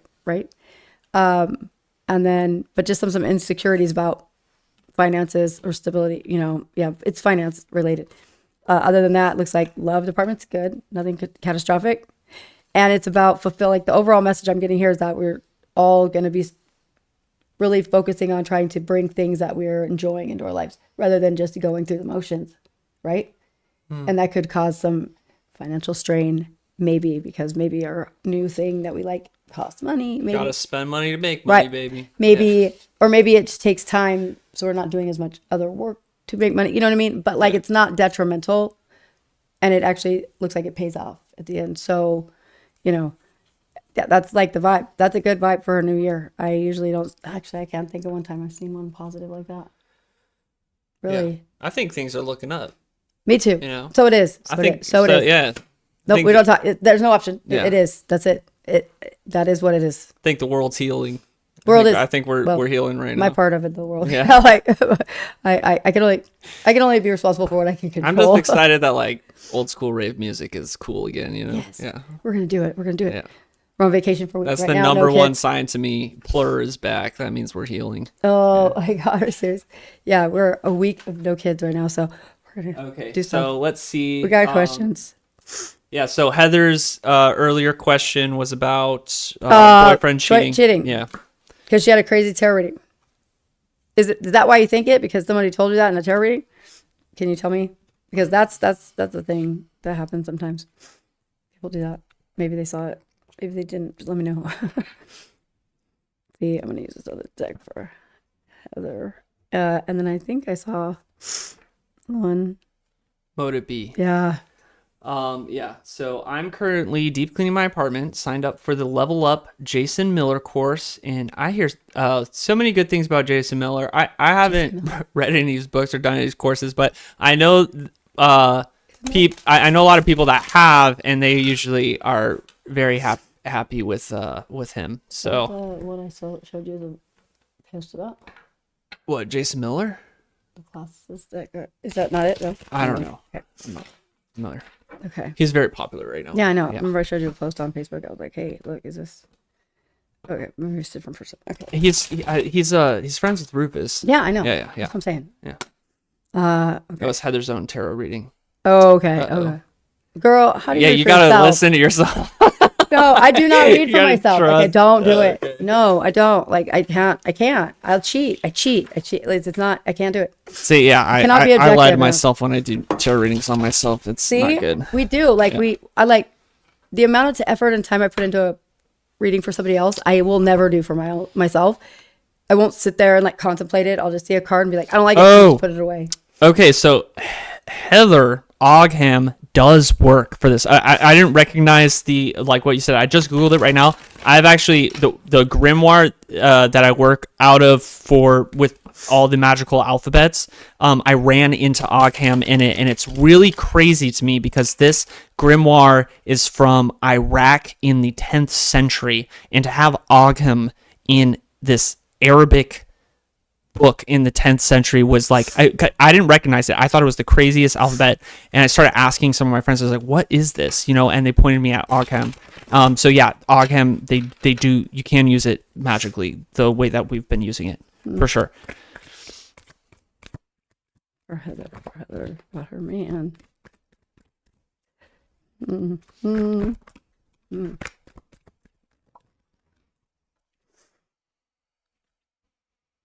That's Anything up on the 12th, it's my birthday.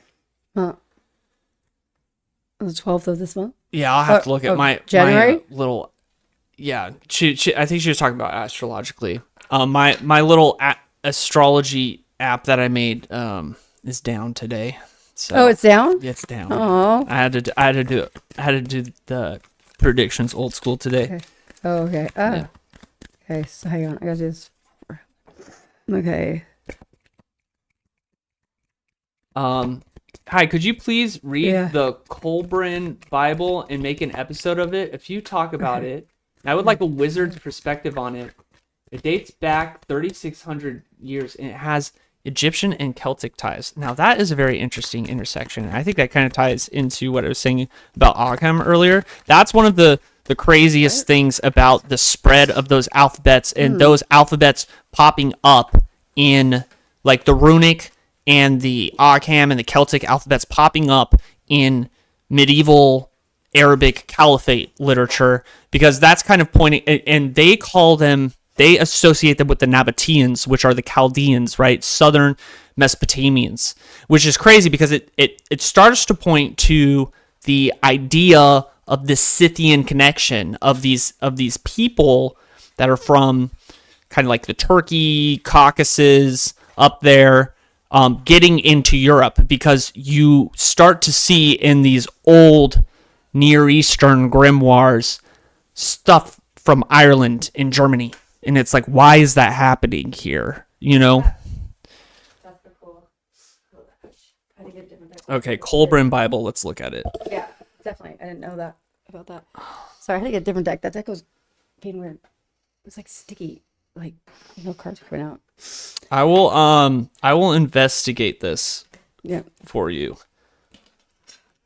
Yeah. For Heather. I've never heard of this before, so thank you for the tip.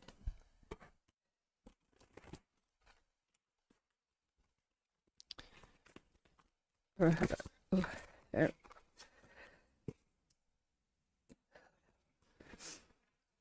Okay, let's see. What did you get in your reading?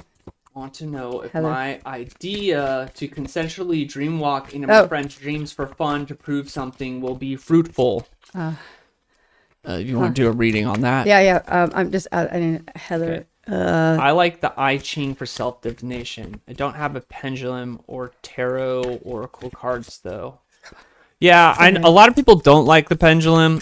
Yeah, it's hard. I just like kind of walk around with the pendulum. It helps me, like when I'm doing stuff. I'll like sometimes like I'll just walk around with the pendulum. I'm not even like really like talking to it, but I'm just letting it like do its thing, and it helps me trust. Okay. It's like a thing where I'm able to trust my intuition more when I'm holding it.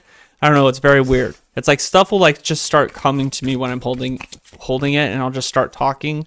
But I know a lot of people don't like the pendulum because there are micro movements that happen that make it work. But I personally love pendulums, so I just ignore the haters. I'm just like, whatever, I still use it. Look, can you? This is a very interesting reading here. Three of Swords, Six of Wands, Nine of Swords, Ten of Cups, Two of Cups, and this is for Heather. Yes, she's asking if her man's cheating on her. If her man's cheating. Yeah, on her. like Is that 5 this cards? is very confusing. Yes, five cards. This is very confusing.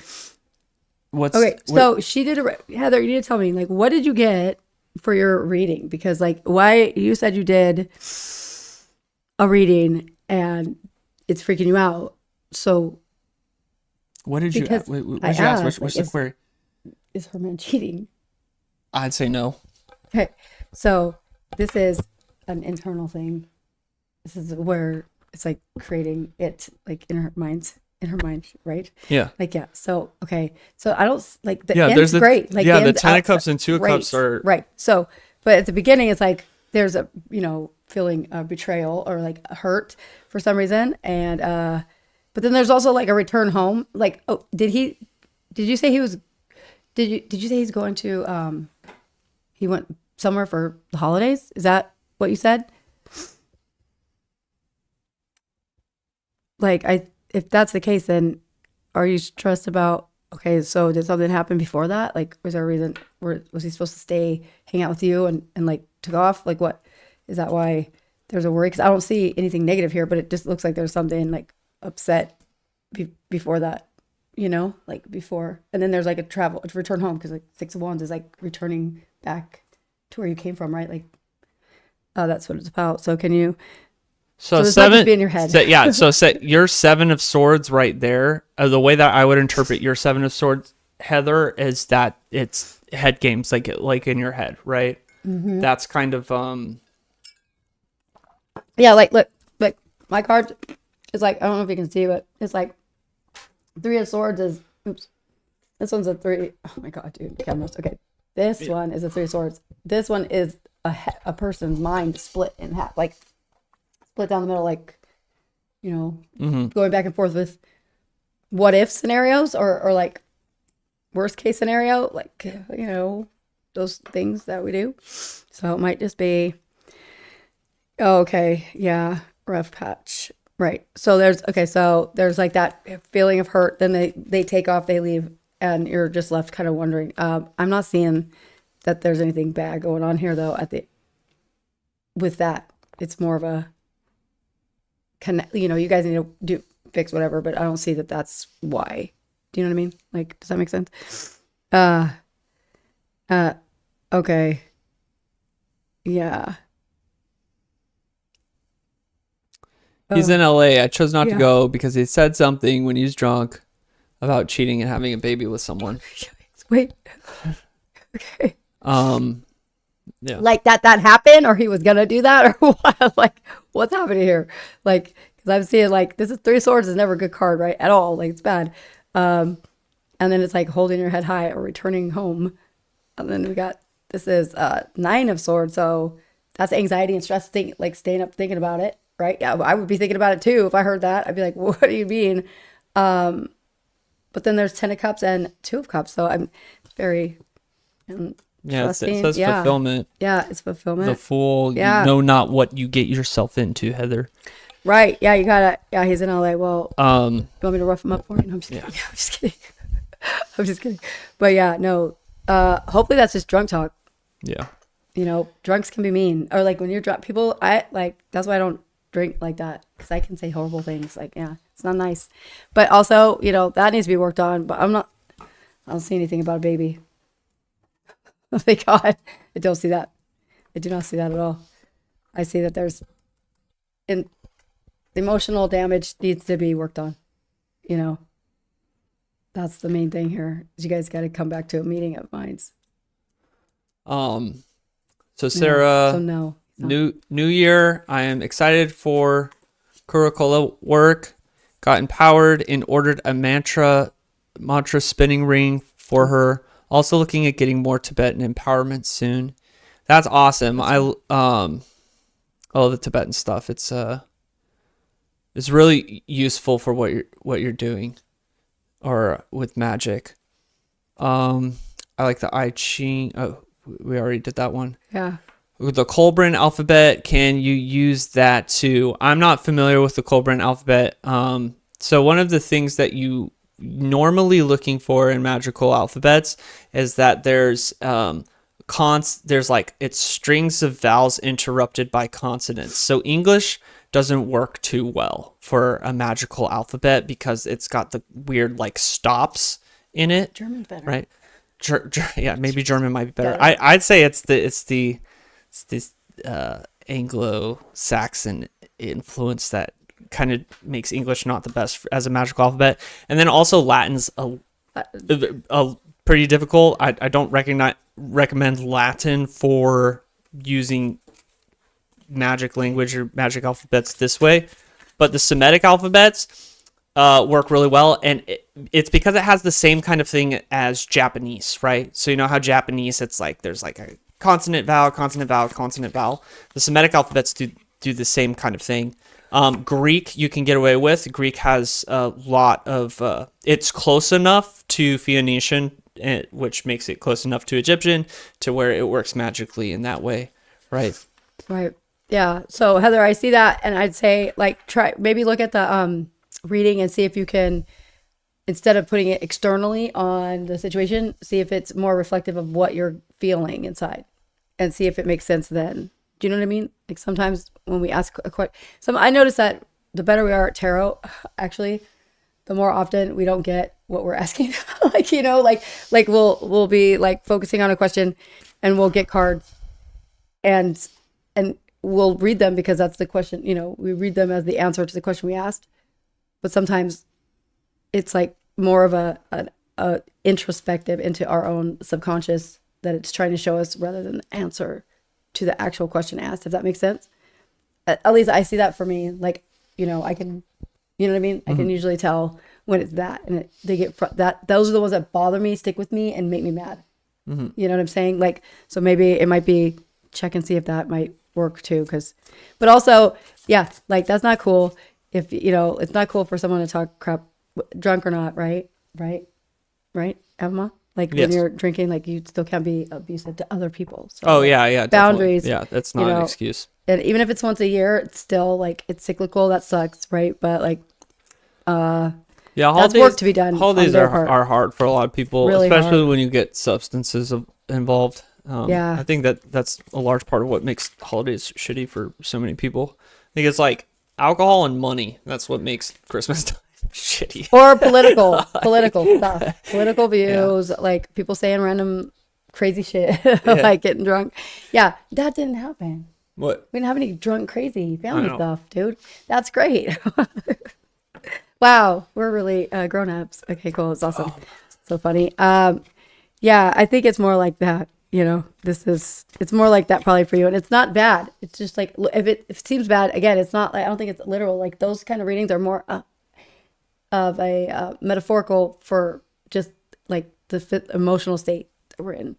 So, you know, that's why people got to be careful how they interpret readings. Yes. Because sometimes they can seem like, oh God, this horrible calamity is going to befall me. But really it's more talking about your emotional state or like regulation. Yeah, when you're like that, reading you know? when you're reading on yourself, it's hard. You have to be thinking about like you and only you. Yep. It's so it's like really hard. You can't be projecting onto other people. Yeah, I don't like to read for myself specifically for that reason. I don't. Stopped, like there was a I point. think Sarah pointed out like spirit and deity work. That's my favorite way to divine. So I'll ask like spirit, like if I'm going to do a reading, I'll ask a spirit and then do a reading and let the spirit tell me what the hell's wrong with me, you know? Yeah, because it's like impossible to externalize to be, it so I don't have to go through my own weird perceptions and that kind of thing. Right, because it's like,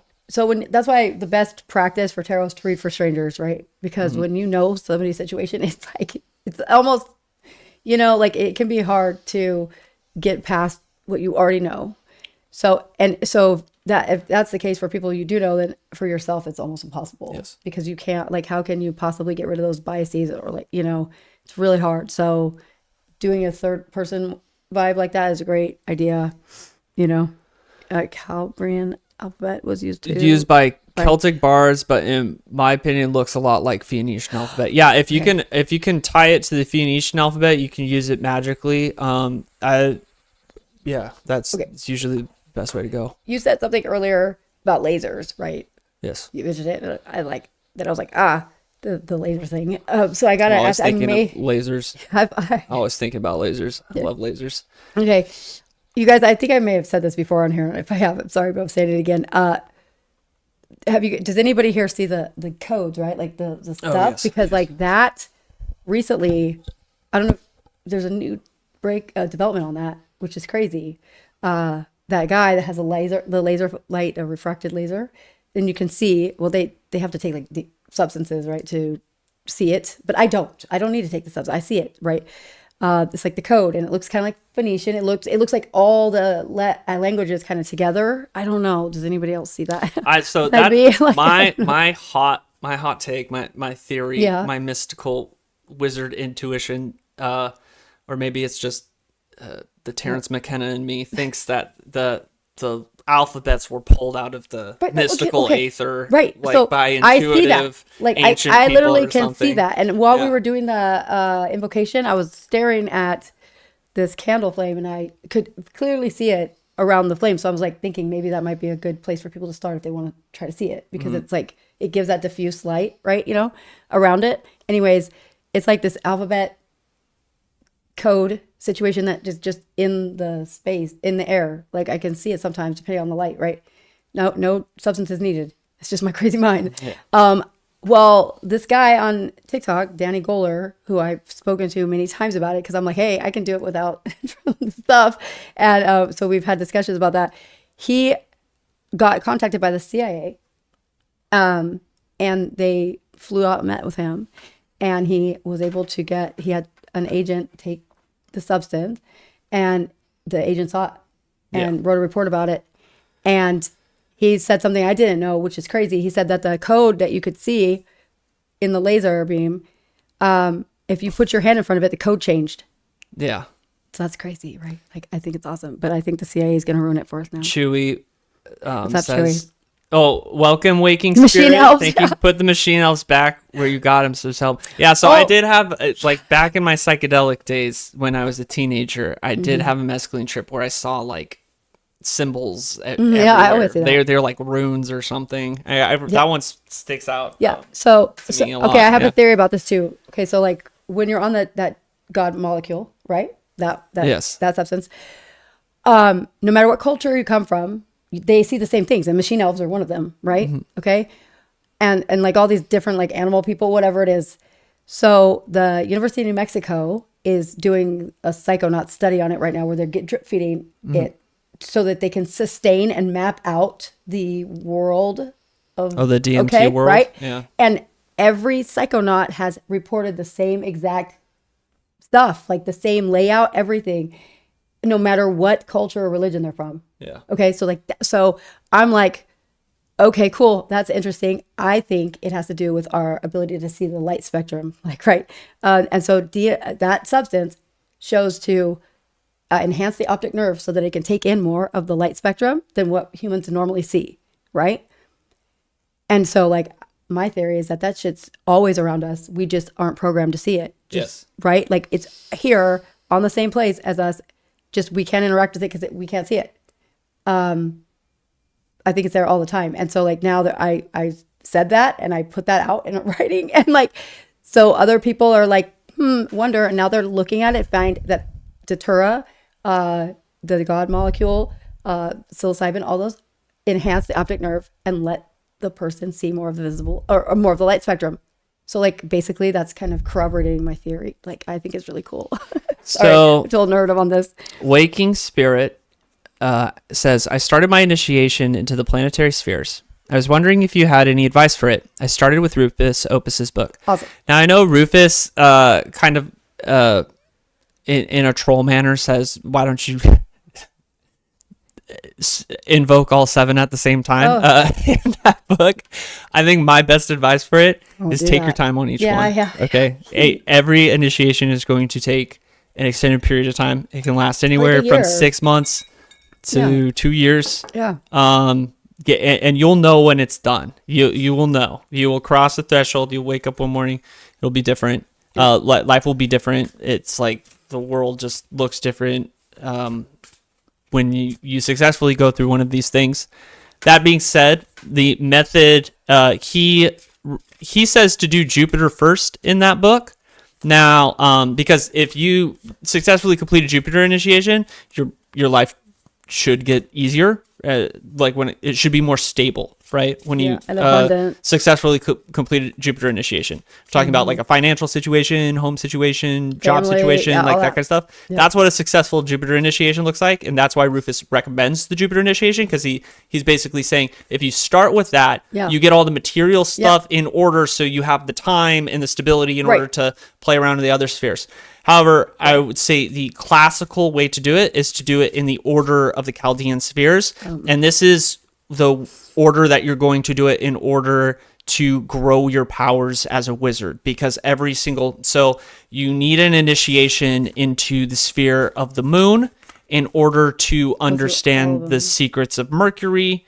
And once you have mastered the secrets of the moon and Mercury, then you can enter into the realm of Venus and not get stuck there, because the realm of Venus is a lot of material, sexual, intoxicating kind of stuff. And if you don't have the experience with the illusion in the lunar sphere and the mastery over the spirits that happens in the sphere of Mercury, then you can very easily get stuck in the Venusphere. So that's my recommendation.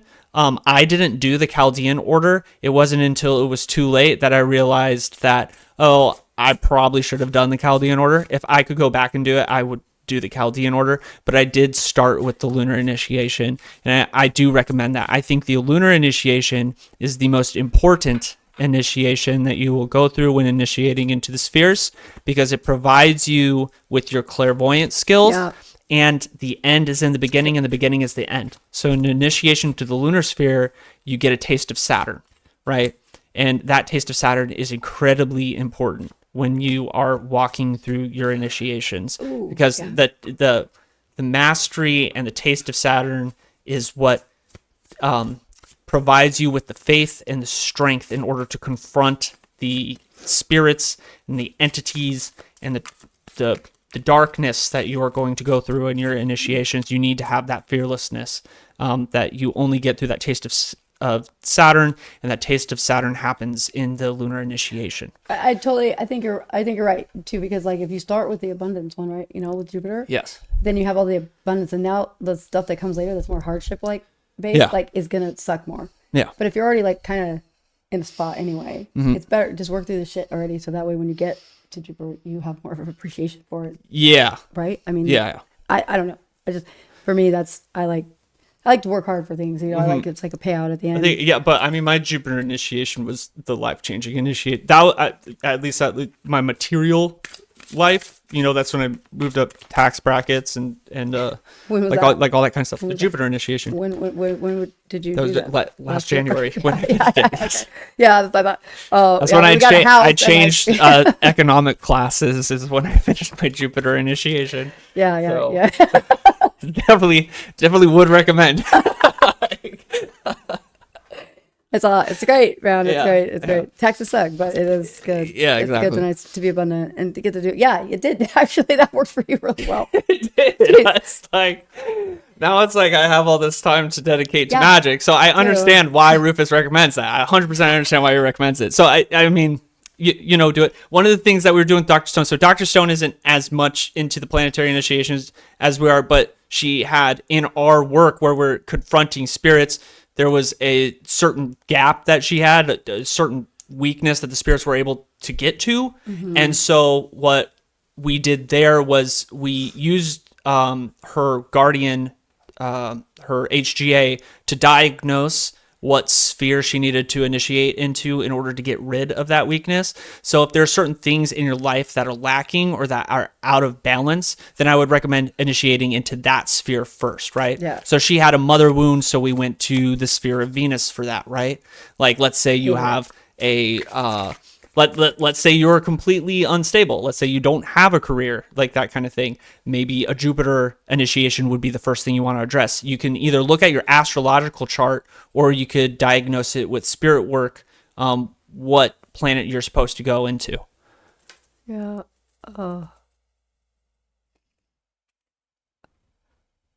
Okay, I'm just reading these. Yeah. Sorry, just reading this. Okay, consensual dream walking. No. The answer is no. Is it consensual? Like it's consensual, then it's fine. But it's not gonna, I don't that is the card that I got for that. Get my long-term friend to stop being such a materialist. No. You can't do that. Yeah, no, you you're not. can't It's not, no. raise somebody's state of consciousness. Yeah, this no, is so what that- Christ meant by pearls before swine. yeah. There So, are people right. that live like they're not. They don't perceive things the same way Not that at all. you do. Not right? at all. Somebody that's like on a mystic path into alternative spirituality that spends a lot of time exploring themselves and stuff, you have a different perception. It's like you can see, it's like what Dr. Stone was saying about the light spectrum. There's certain things that you notice that other people literally can't perceive. Quite literally. That's why the occult is like, it's hidden, but it's not. It's like anyone could learn about this stuff, but the people that are meant to see it will see it, right? And understand it. And the people, even if they see it, if that's not where they're at in their evolutionary process of the soul, they're not going to see it. And one of the best lessons I learned from one of my professors in the consciousness study program, which was basically quite literal, a degree in witchcraft. Like literally, it's not called that, but it was 100%. It was amazing. I learned so much in that program. It's through National University, by the way, national, like for veterans and stuff. Like that college, like has this program, and it's amazing. It's expensive, but it's amazing. And one of the best lessons I learned was from my professor. His name was Jürgen Kremer, and he's like a shaman, but he won't call himself that because he's a white guy and he refuses to take that title, but that's what he does. And he said, you cannot, you can't make so materialism, a materialist is a form of consciousness, like where you're at, right? That's what your beliefs are, like your belief system, everything, that's how your perception's all material stuff, right? Like that's what you're programmed for. That's what you chose, maybe, like to do, maybe you needed to. And so when we will never be able to change that for people, and by trying to do so, it's like it's a harm to us and others, actually. Like, so you're not supposed to try to. Everyone has to come to their own understanding about about reality, I guess, or consciousness. And so they're not even gonna, even if you were able to point, like you could be standing right next to this person and witness the exact same event and have a completely different takeaway from it, because their programming is a certain way and yours is a different way, right? Like, so it's a futile effort, right? It's a wasted energy.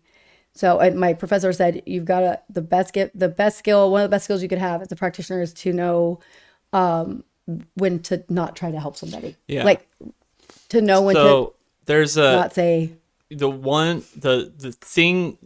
way that I operate is I try to present myself as a kind of lighthouse, right?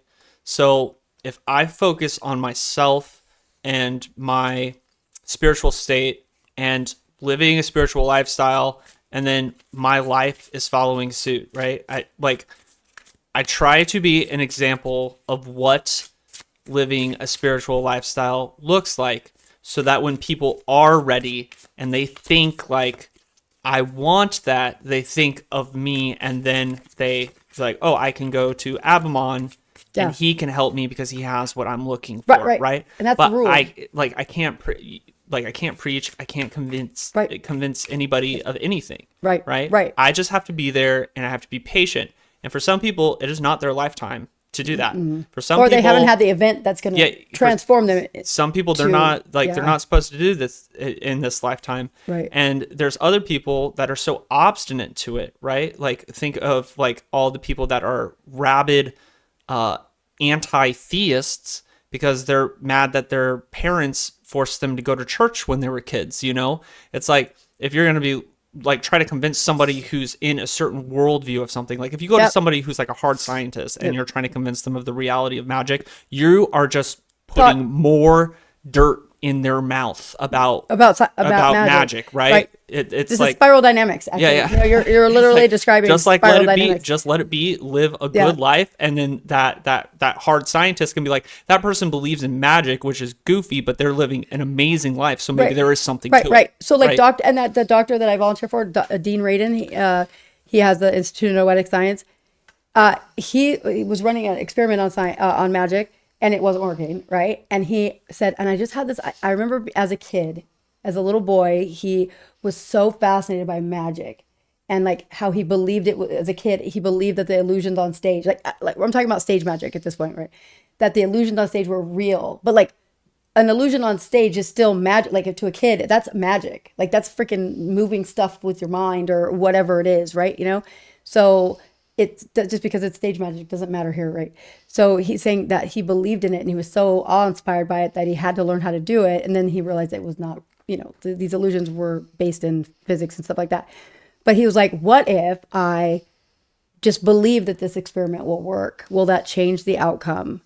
And so he said he had to go to all of his colleagues and go, all right, guys, I'm going to ask you to do me a big solid. Like, I know we're scientists, but like, I want you to go back to your child selves and remember when you believed in something that like wasn't possible, and like how you felt about it. I want you to look at this experiment like that. And it started to yield results, demonstrable recorded results. So like You know what I mean? Like, it's really important. Like, the whole belief in things is like highly, highly important. If you don't believe it's not going to work out, right? Like, this is, and you can believe, the way you believe in something is going to set the tone for everything else in your life. So if religion's bad because you have trauma from religious parents, then all forms of any kind of religion is going to be bad, even magic, right? Like, so you're not going to be open to it. And people, sometimes maybe your friend needs to have some major incident that occurs, like some event in their life, and that's going to shift them. But like, it's just like going to a therapist. The therapist is not supposed to tell you the answer to your problem. They're supposed to lead you, like Abammon does, like Be an right, example. Right. Yeah. But you brought up a good point, and I want to touch on it real quick. Like, when you are looking for people to listen to and to teach about these things, right? It's important to make sure that they have the things that you want. Yes.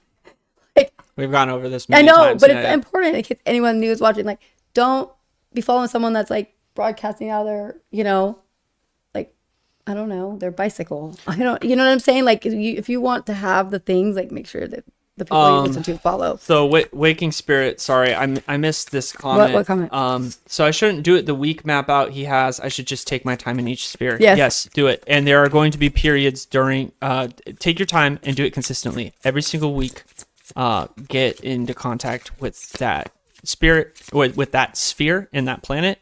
I don't recommend dealing with the spirits until you finished your first initiation into the spheres, but keep doing it every single week. Consistency is key, and there are going to be there's going to be periods where it feels like you're disconnected or you're confused. That means it's working. That means it's about, like, something big's about to happen. I'm going to tell you from personal experience. Okay, that's normal. That's when it's like without fail, every single time I'm going through initiation, there's like a period of like 3 months where I start getting very confused and I feel disconnected, like nothing and I feel like what's going on? What am I doing? Right. Why am I doing this? Well, and then all of a every sudden I time. get smacked, and that's when the transformation happens. Every time. It takes take your time with it, and take your time. Really get to know these energies and these spheres and identify with them. Right. So like my analogy to that is like, when you do magic, you're sending a focused, a laser like intention out into the universe. Right. And you got to let it do its work. The planets are slow movers. Right. That's the important thing. They are not demons. They are not spirits that are here on the earthly plane. They are slow movers. And the way their magic and their initiation, it moves slowly. Yes, in a van. You don't want to follow someone that's living in a van down by the river. Down by the river. Yeah, like you don't.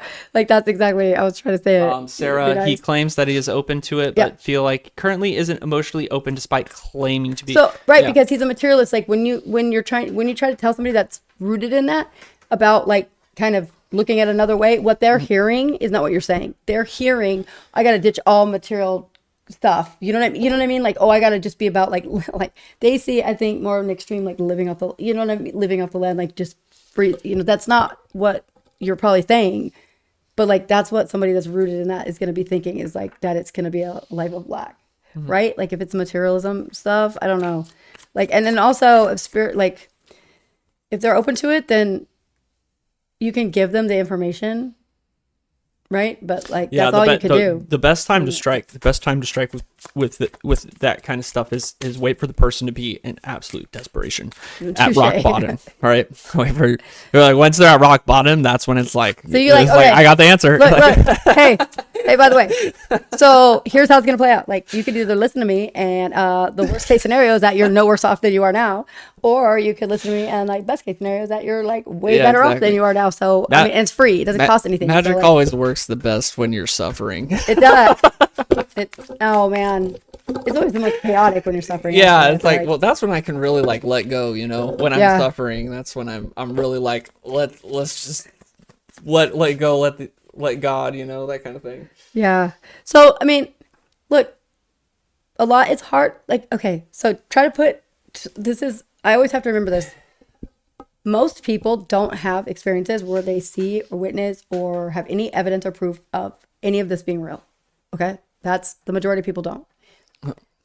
I know why. I believe I know why that is because it would absolutely destroy a lot of people. Like, the average Joe or Jane is not capable of processing the stuff that I've seen, that you've seen, that some of us have seen, right? Like it's just, even for me, it's destabilizing. It's every time I'm like, oh my God, like, because it's fighting against everything I've been taught, indoctrinated into as real. So yeah, like most people aren't open to it because the idea, like, it's so much easier to be told is real and what to believe in. That's safe, because when you realize that that's not true, the possibilities that your mind can come up with are infinite and terrifying.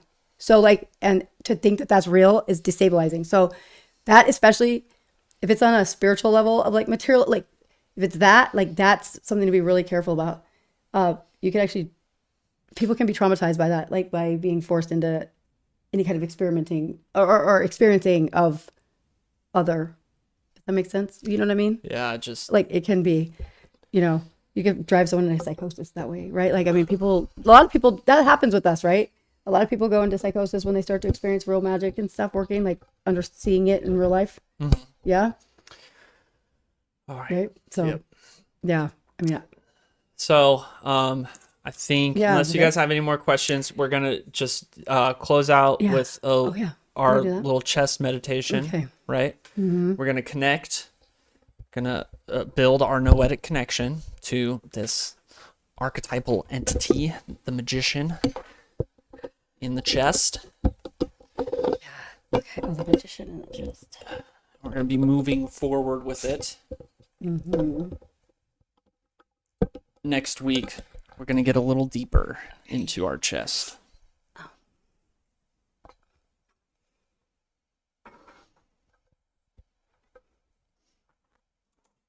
Okay. Oh man, my mirror. Oh yeah, sorry. So cool. Oh my gosh, I got the coolest thing. We'll got me the coolest thing for Christmas. Can I just say? Yeah. Oh, it's so, where did it go? Yeah, we got to start doing, though. I want to set up an event where we do a spirit conjuration with just the regulars here. We'll do like a late night spirit conjuration together. Oh my god. Talk to a genie. Wouldn't that be great? We should. Oh, there it is. Yeah. Last minute tune in. I'm sorry, Odins. Yes.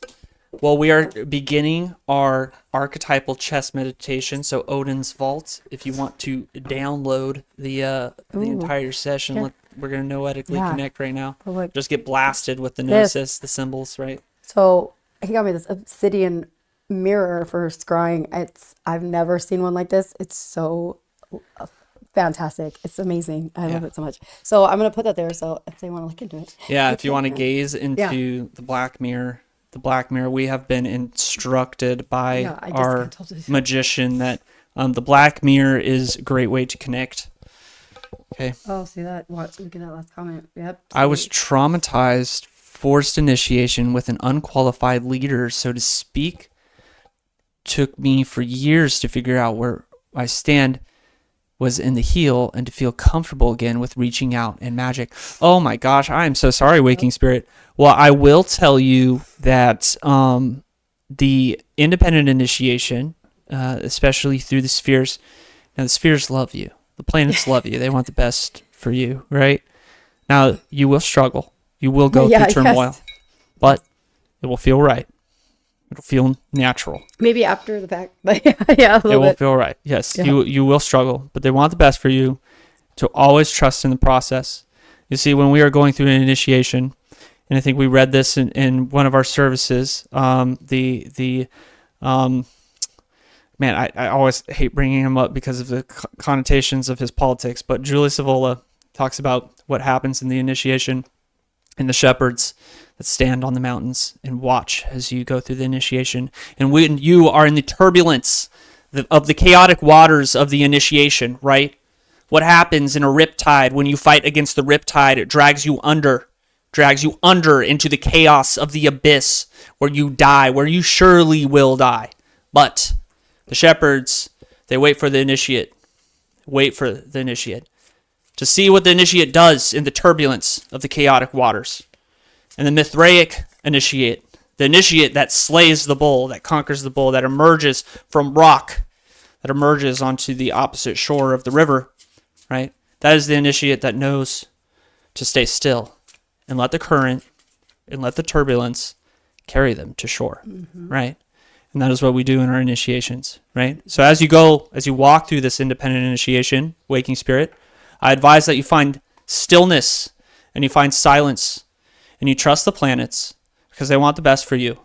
Because you are the planets and the planets are you, as above, so below. Right. You, just as I exist in different proportions of oxygen and carbon, I also exist in different proportions of Luna and Saturn and Jupiter, right?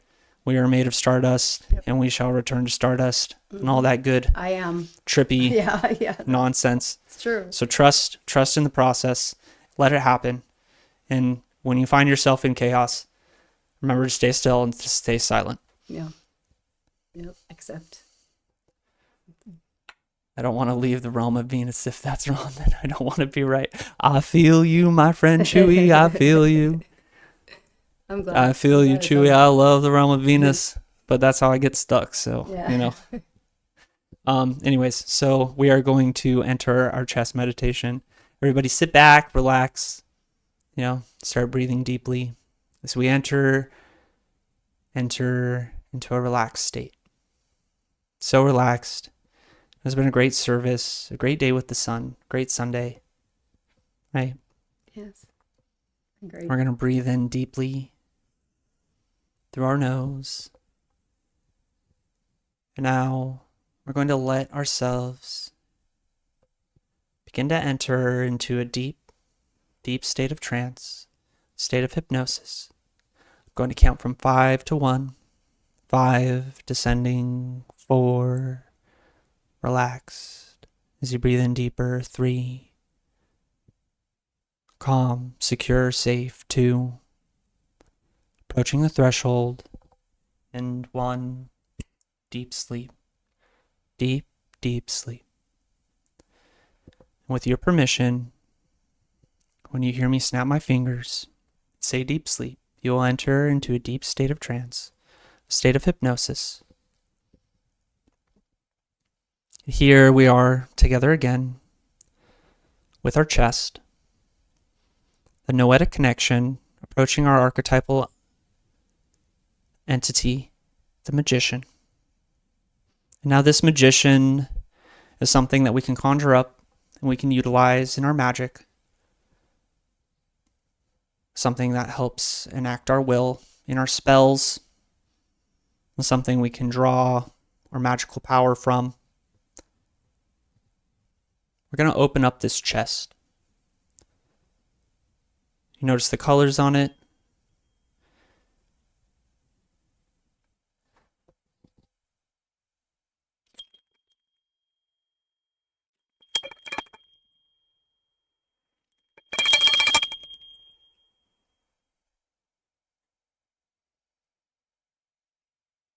Relaxed, comfortable.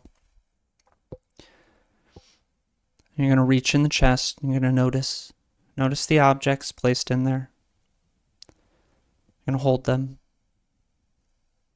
Hold them in your mind's eye. Hold them with you.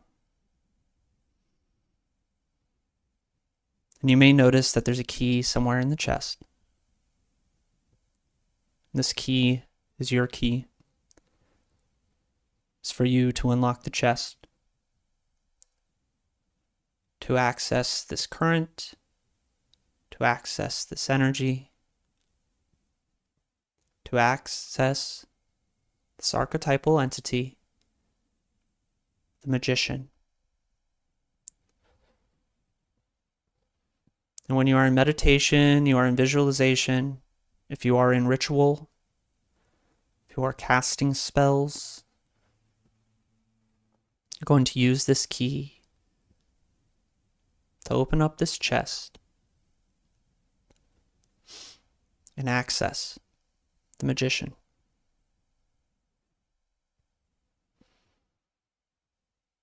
We're going to come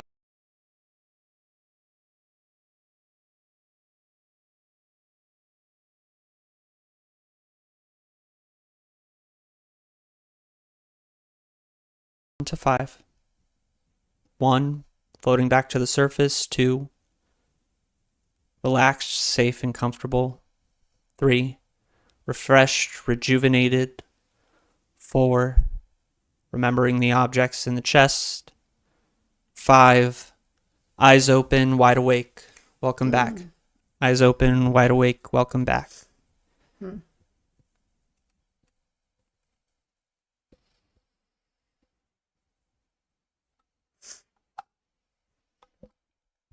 All right. So thank you guys for another wonderful service. Love it. Yep. And I hope you guys have a great new year. Yeah. Be Happy safe. New Year. Yep.